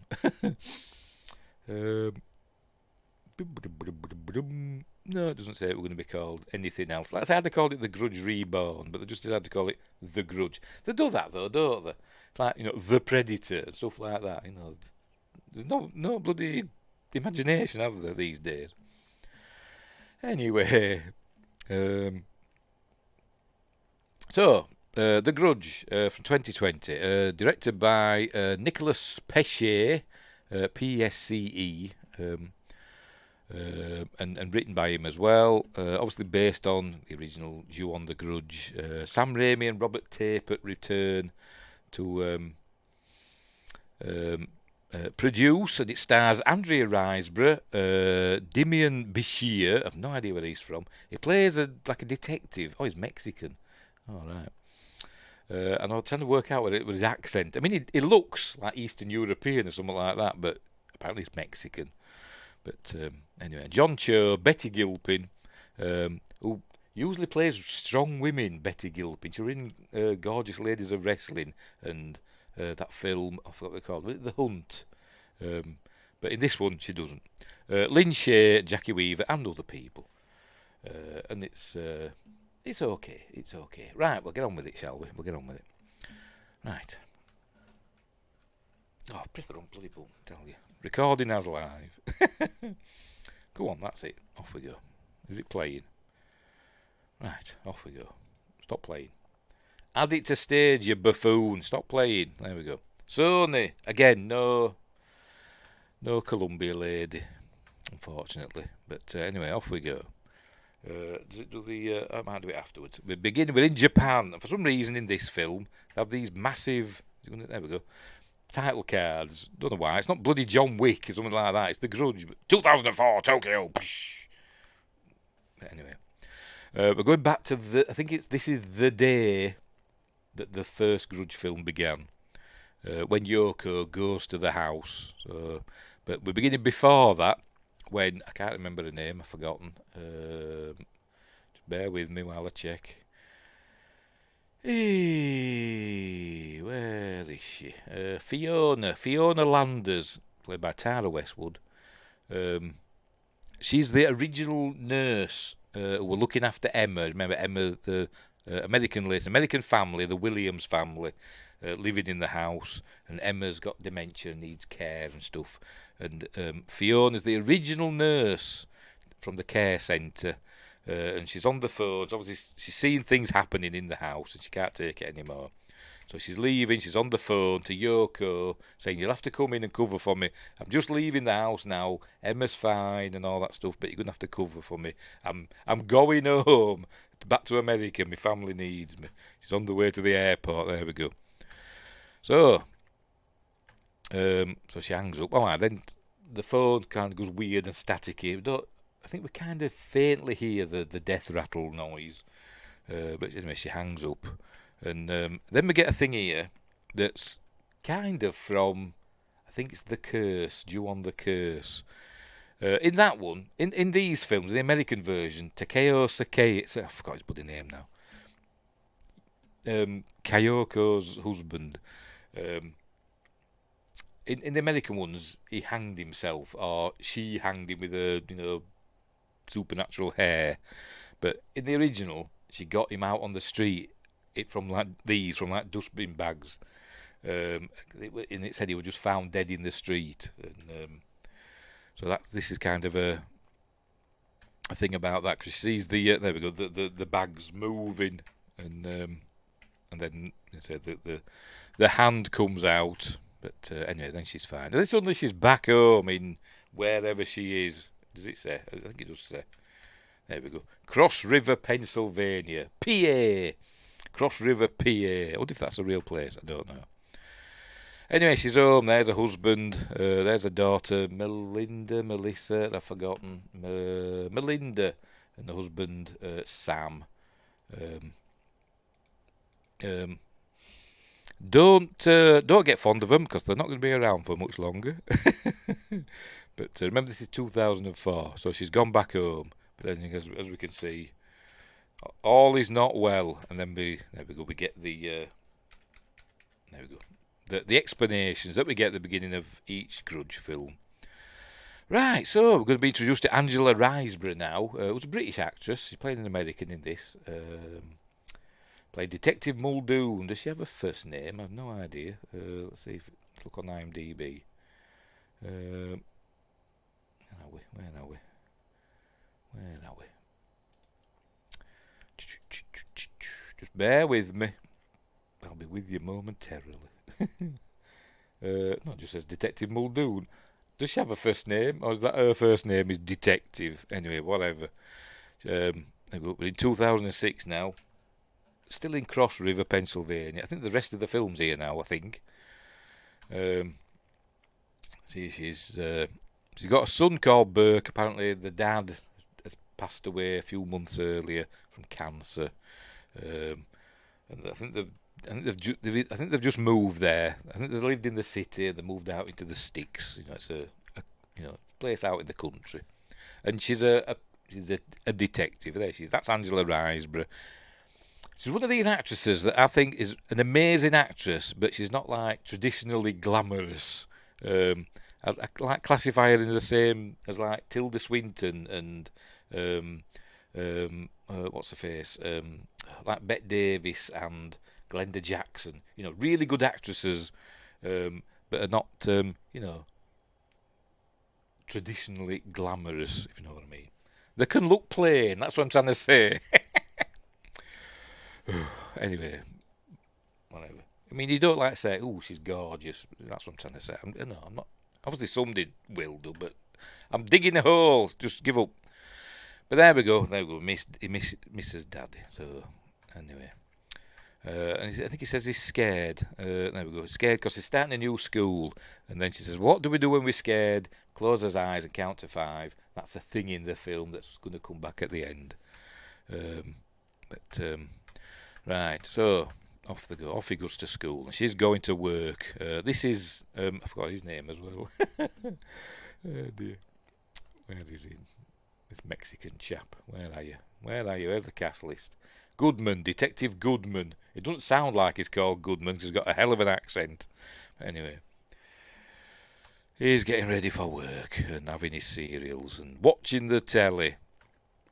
And we learn that he's living essentially in his mother's house, who's passed away, and he says he can't bear to, get rid of stuff. It doesn't have any bearing on the film, but it suggests that he's open to the supernatural.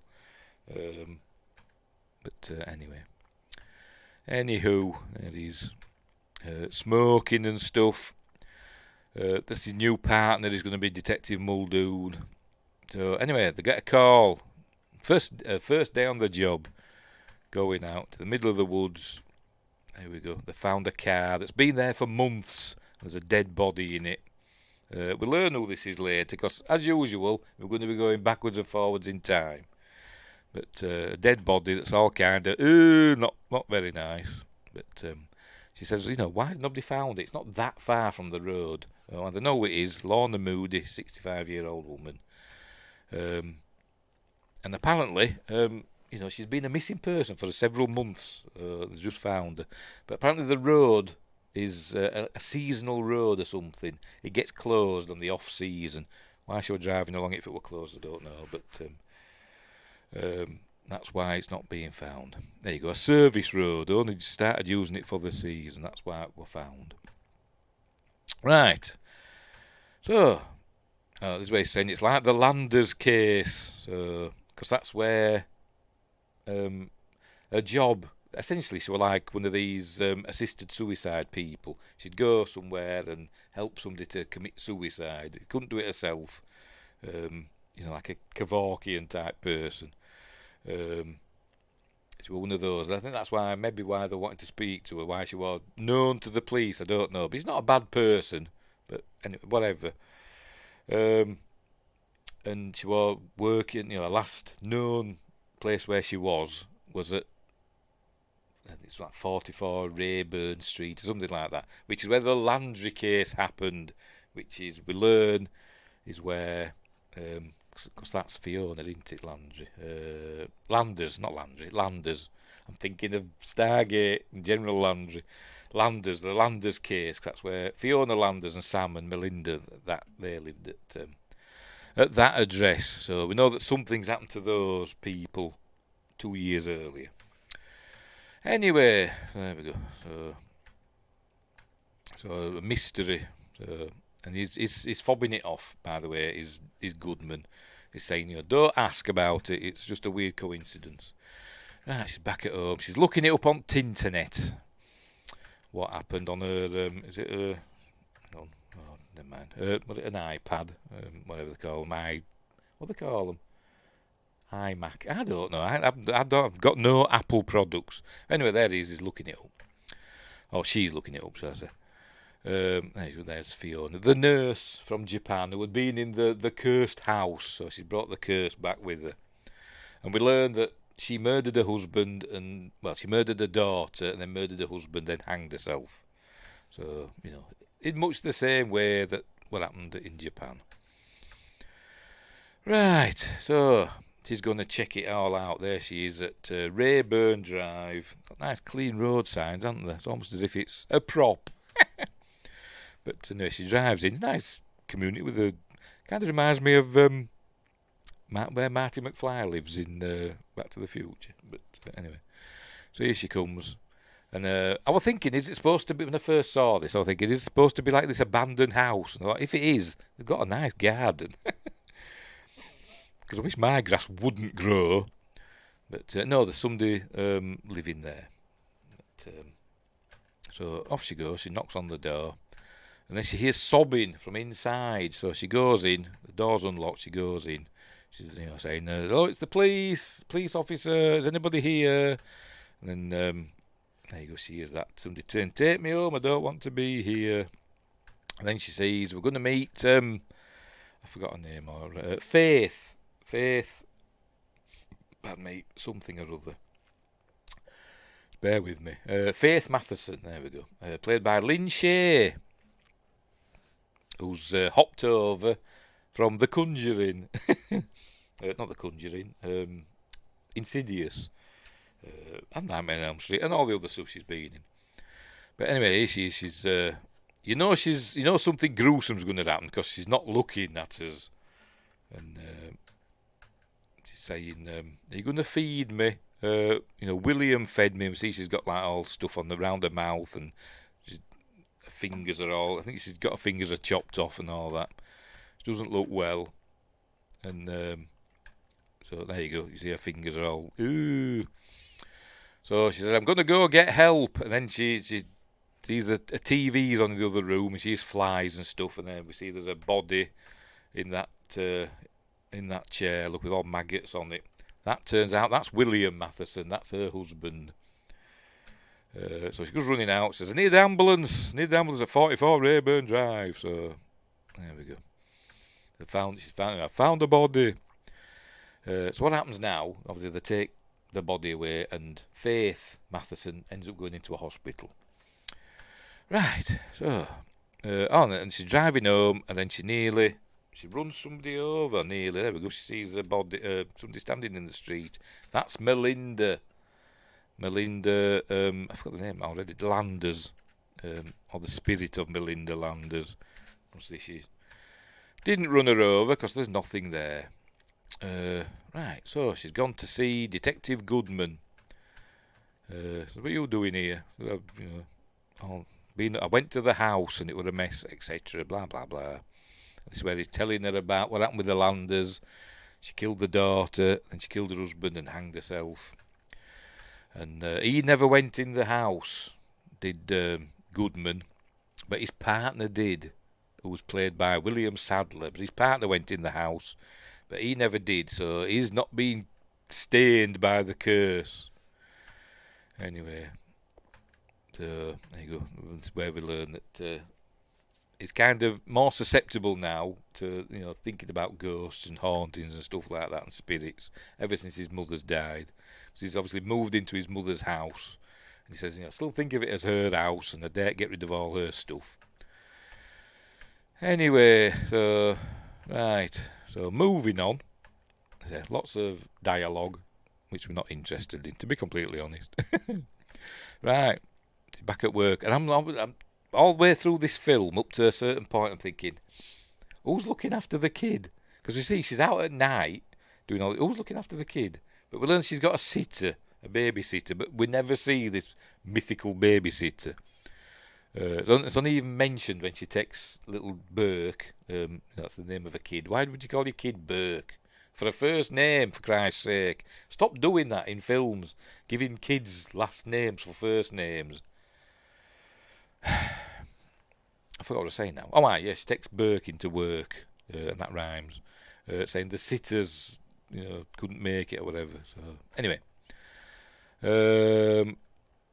Right, so, she's seen for the house, for 44, we've seen who lived there. Obviously, before 2004 with the Landers, 2005, the Mathesons moved in, and all that stuff.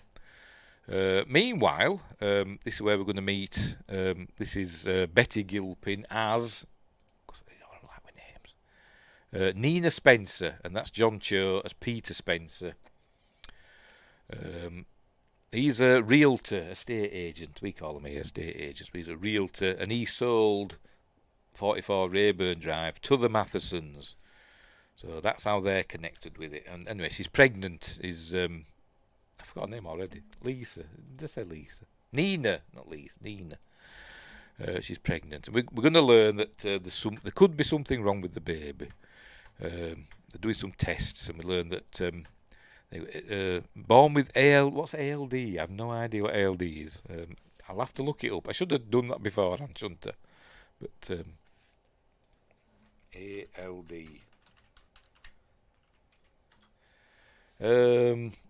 Adrenoleukodystrophy. All right, a rare genetic condition that damages the myelin sheath.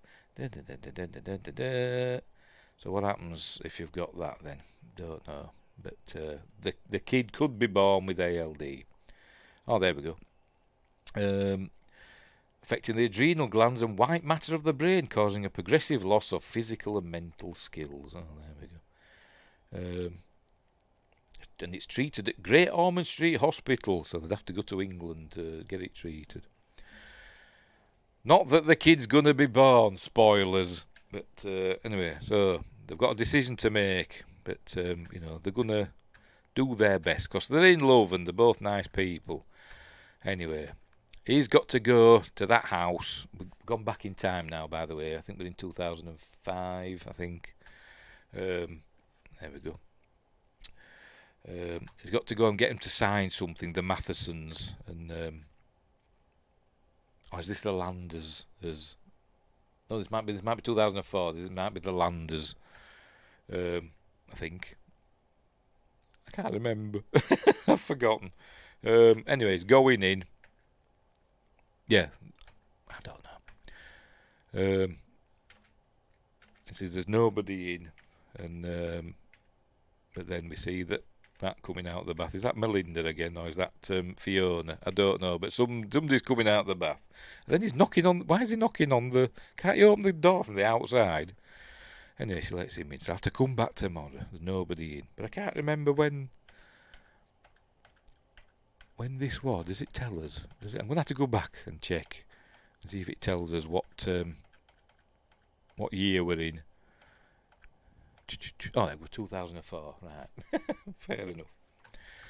So it must have been the Landers, but they're already dead.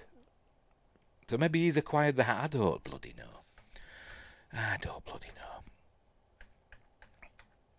Maybe the math. No. Whatever. So obviously, what happened to the the Landers has already happened because they're there. Has already happened, and maybe he's just sold the house to the Mathesons. I don't know, but anyway. Right at the back at home, anyway. So she gets all upset. There you go, saying, now you're mad at me because she's blaming herself for what might happen to the baby. I mean, it might be fine. I don't know, but no, they're all in love and it's fine.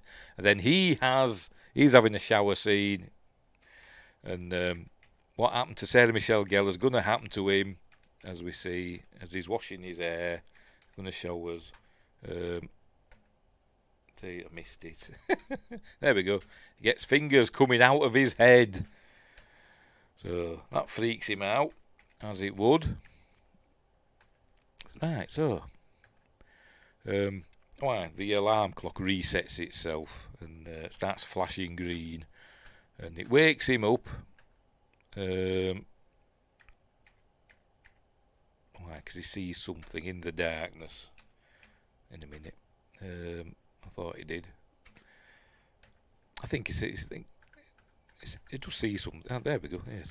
Something's coming up over the end of the bed, isn't it? There we go. I knew I'd seen something. Lots of jump scares in this. So that was Fiona, wasn't it?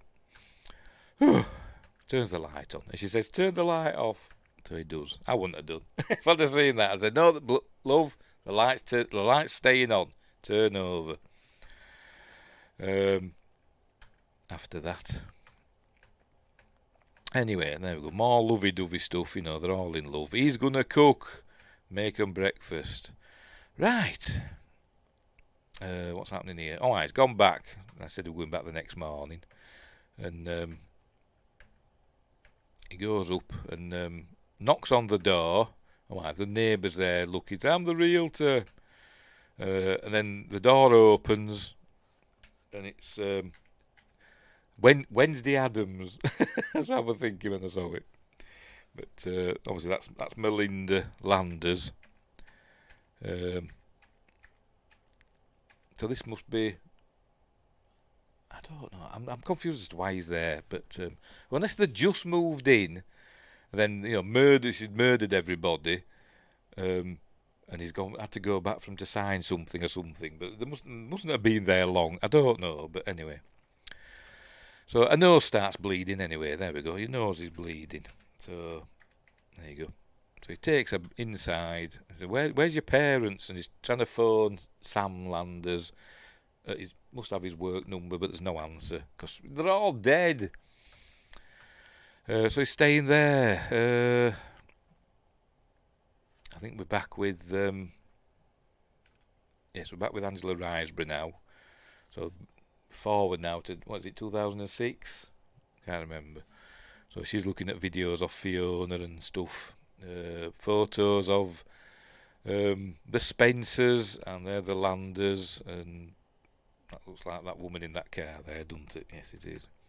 So she's looking all that stuff up. And then she's going to get she's going for a wash in the bathroom, but then we see somebody behind her, and we hear the death rattle, and somebody shoves her in the sink, tries to drown her. He's like, oh, what happened then? I don't know. So she started smoking now, because she said she quit. She started smoking now. Earlier on in the car, the Goodman had said, you want a cigarette? He said, no, I quit. So she started again. Anyway. Right, so we're back now. I think we're in 2005 now. Does it say? Is it going to tell us? Yes, 2005 now. So it's the year after the Landers died. And this is where we're going to meet Lorna. Remember Lorna? She's going to be dead in a car later. This is her. This is where she's explaining our preferred method is a gas. So the person that wants to end that got to put the hood over them and basically end their own lives. But she's providing the way to do it, and a dignified death and all that. But they've got to be mentally competent. So that's what she's explaining to him. She's got to be able to do it herself. So she says, right, let's go meet your wife. By the way, she's played by Jackie Weaver. And she's got another one of those faces that I've seen. She's Australian. Oh, that. Picnic at Hanging Rock. So that might be where I know her from. But she'll have been much younger then, because that was in the 70s, wasn't it? But anyway. And this is William Matheson, played by Frankie Faison. And that's it, isn't it? Right. So let's go talk to your wife. We've got to be mentally competent. They've got to be able to do it themselves. So they go and see there she's Lynn Shear's Faith. And she's playing peekaboo. Not with Toshio, she's playing peekaboo with Melinda. Pardon me. And it's, patently obvious that she's not mentally competent. So she tells him, she says, sorry, I can't help you. It's obvious she's not mentally competent. I'm truly, deeply sorry. There you go. She can't make that decision. And so, I can't help you. But she says, if you don't mind, I'd just like to, I'll stay for a few days and just, look after her for a while. And there you go. Provide some support. So she's a nice person. Anyway, so that's what she's going to do. Maybe she's charging him. I don't know. Anyway, she's staying in the spare room. And then she's going to go out and get some food for dinner, because he says we haven't got much food in. So she's going to go buy some at the supermarket. And she's going down the aisle. And we're going to see that, there we go, Melinda's following her. She looks round. She's obviously not there anymore. There you go. And then she looks at all this horrible meat. what the hell is that bloody lungs and pig's heads and all this horrible stuff? I'd be looking at it like that as well. That's it. And Melinda squeezes her hand and she jumps. She's startled. Anyway, then we see her. She's going back to the car with her groceries. And it's where we see this is William Sadler. He plays Detective Wilson, who is Detective Goodman's, who was Detective Goodman's partner back then, before Muldoon. And he's just standing on the lawn, staring at the house, because he was involved in the Landers case, and he went in the house. So she goes in and says, "There's a strange man there." You go stand in the front lawn, and he knows who it is, does William. So he phones up Detective Goodman, says he's back again. So there you go. Says, "I'll be right over." So anyway, what's happening now? Oh, there he is. Goodman's taking. I forgot I read the name already. Wilson. Taking him back home, and then Wilson shoots himself in the head. In the car, look. So he takes him to hospital. He doesn't die. We're going to see him again shortly.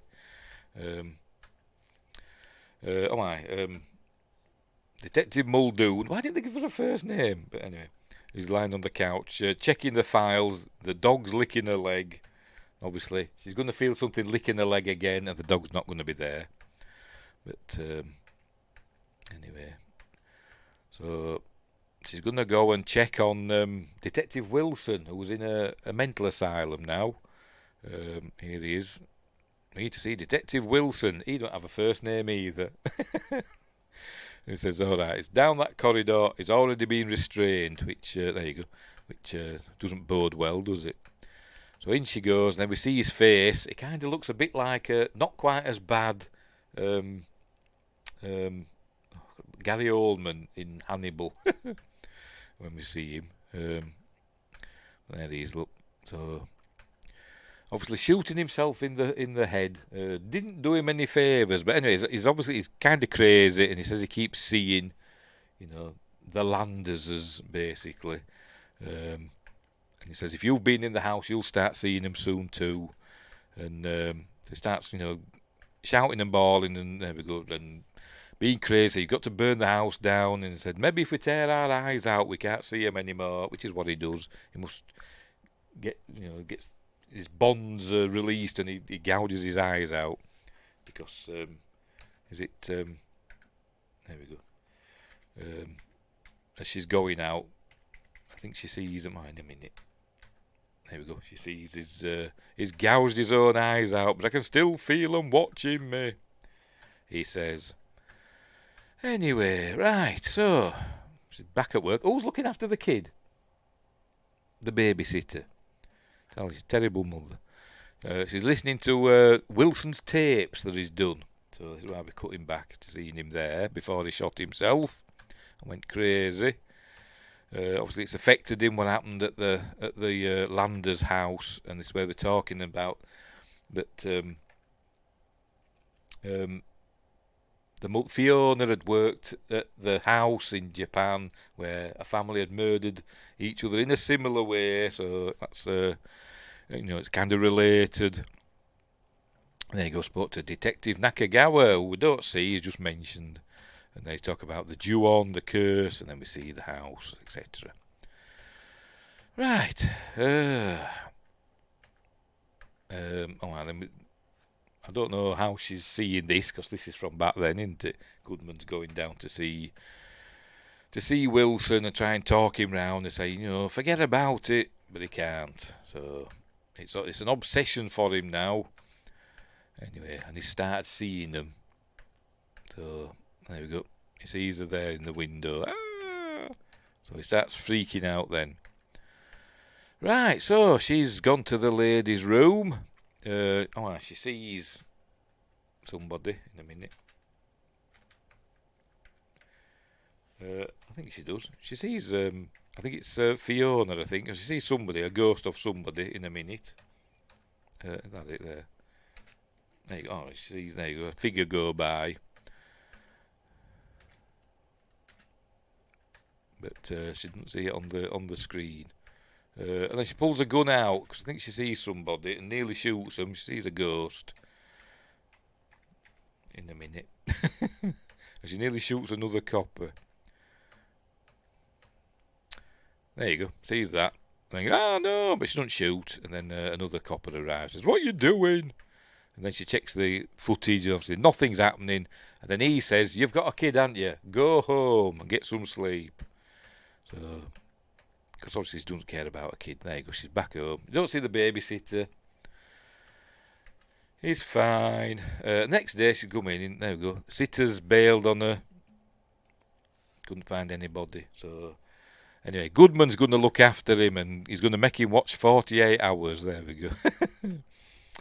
Oh dear.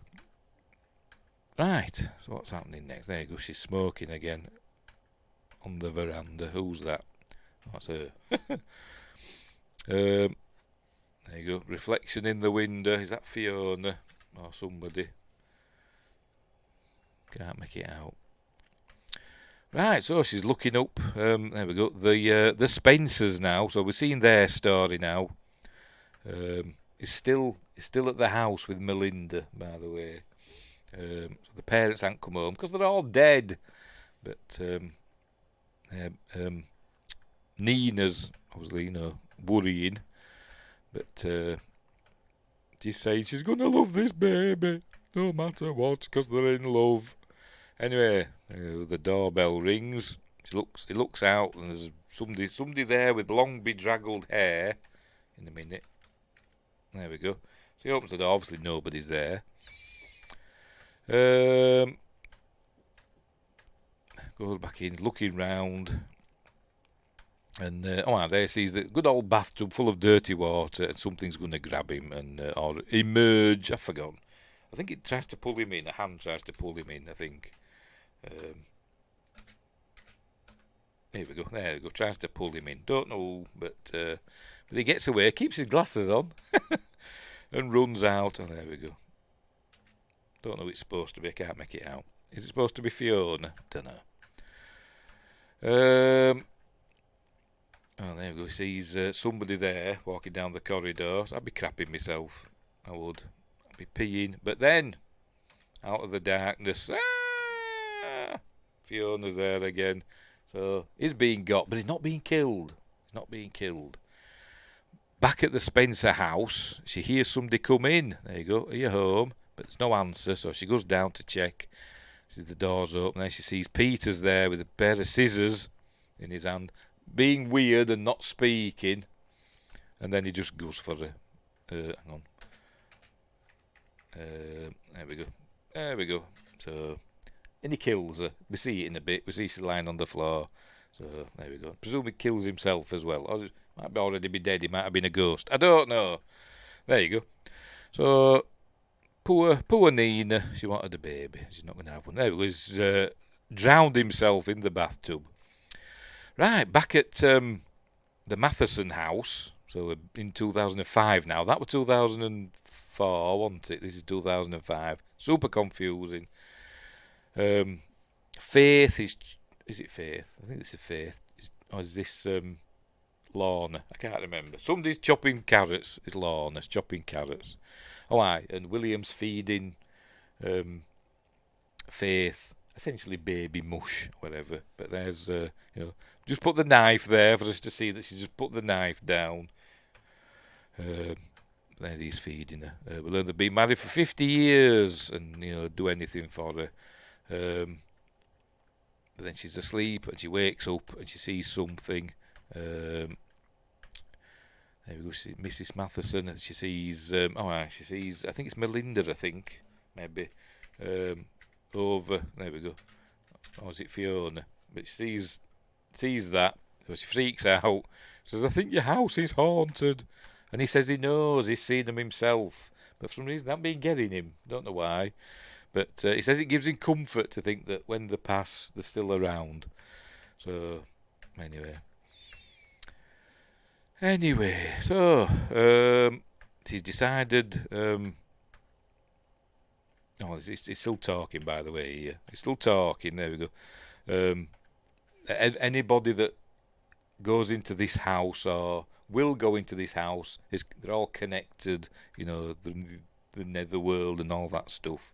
And as they're talking that, we're seeing Detective Muldoon come in 2006. Because we see, so she's going to be, stained by the curse, but he don't understand all about that.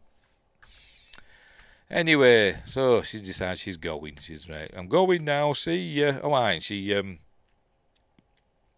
sees Faith is chopping something, much like we saw Angela Riseborough here at the beginning. She says, "I'm going now. Good to see you on your feet." And then we see that she's killed William. There he is, stabbed him in the neck. And then she's chopping her fingers off with that big knife. There we go. He wanted to kill me. And then she's all crazy, so she runs out, drives a car, and then obviously something's going to appear in the car with her. There we go. Road closed, but she's still driving. Women. But there we go. In the back with her, with some CG flies. So she skids off the road now and crashes the car, and that's where she dies. And she's found several months later. It doesn't say how many, it just says several months. I think at least 3 months, I think they said. So there she is. And there you see that. But nobody's used this road. It's off season or whatever. So that's why she's not being found. Nobody's been on this road for at least 3 months, which is weird. I don't know. I don't live in America, so, anyway. And then it cuts back to them finding it. Right, back at the police station, which is 999, which just happens to be the emergency services number in the UK. Anyway, there she is, doing her stuff. We're learning that the feds have taken over the Lorna... I forgot her name now. Lorna Moody. They've taken over that. They've taken the body away and taken over that. So maybe it's Mulder and Scully have arrived. But he tells us, "Just leave it, will you? Just forget it. It's it's nothing to do with us anymore." So then we cut to this hospital. This is the hospital that Faith is in. They put Faith in the hospital after Detective Muldoon found her. Anyway, she's going up these stairs all the way up to the top of the stairwell, and then she's going to throw herself off in a gruesome fashion. There she goes, down she goes. And splatters at the bottom. It's just a big bag of blood. So there we go. What's his face? Goodman's phoning up Muldoon and telling her, "I've just got off the phone from the hospital. Faith Matheson's dead." Anyway, right. So she's dreaming in her sleep, as you do. She looks in on Burke, but she doesn't. Then she hears another noise. Look, she got a gun out. Then as she's walking down, that door behind her opens. There it is. And the figure goes into Burke's room. Anyway, she's going in, turning off the lights as she goes. All the lights would be on if it were me. And she turns off the kitchen light, and as she does that, she sees a... He's going to show it. I forgot to. I'm too bloody late with it, aren't I? She turns off the light, she sees... I think I've still gone too far, haven't I?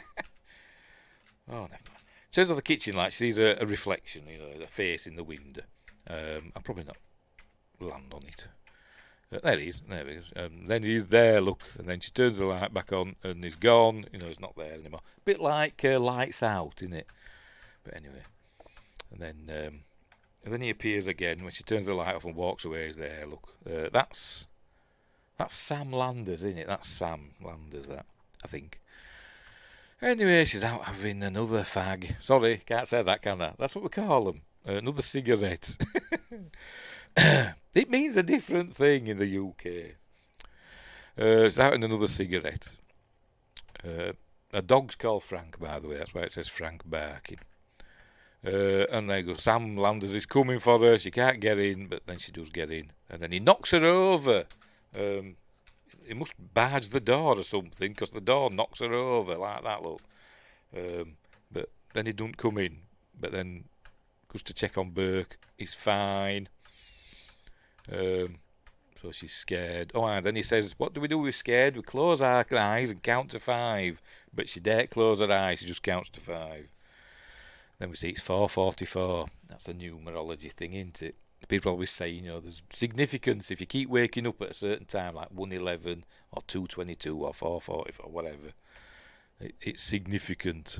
But it's also, I suppose, it could be argued it's 44 Rayburn Drive, isn't it? It could be referencing that. Right, where were we? And 4 people died there, didn't they? The 3 Landers and William. They all died there, didn't they? William Matheson. Right, so, she phones up Goodman, says, come over, I need to talk to you, at 4:44 in the bloody morning. Anyway, so she's telling him that she's scared and all that.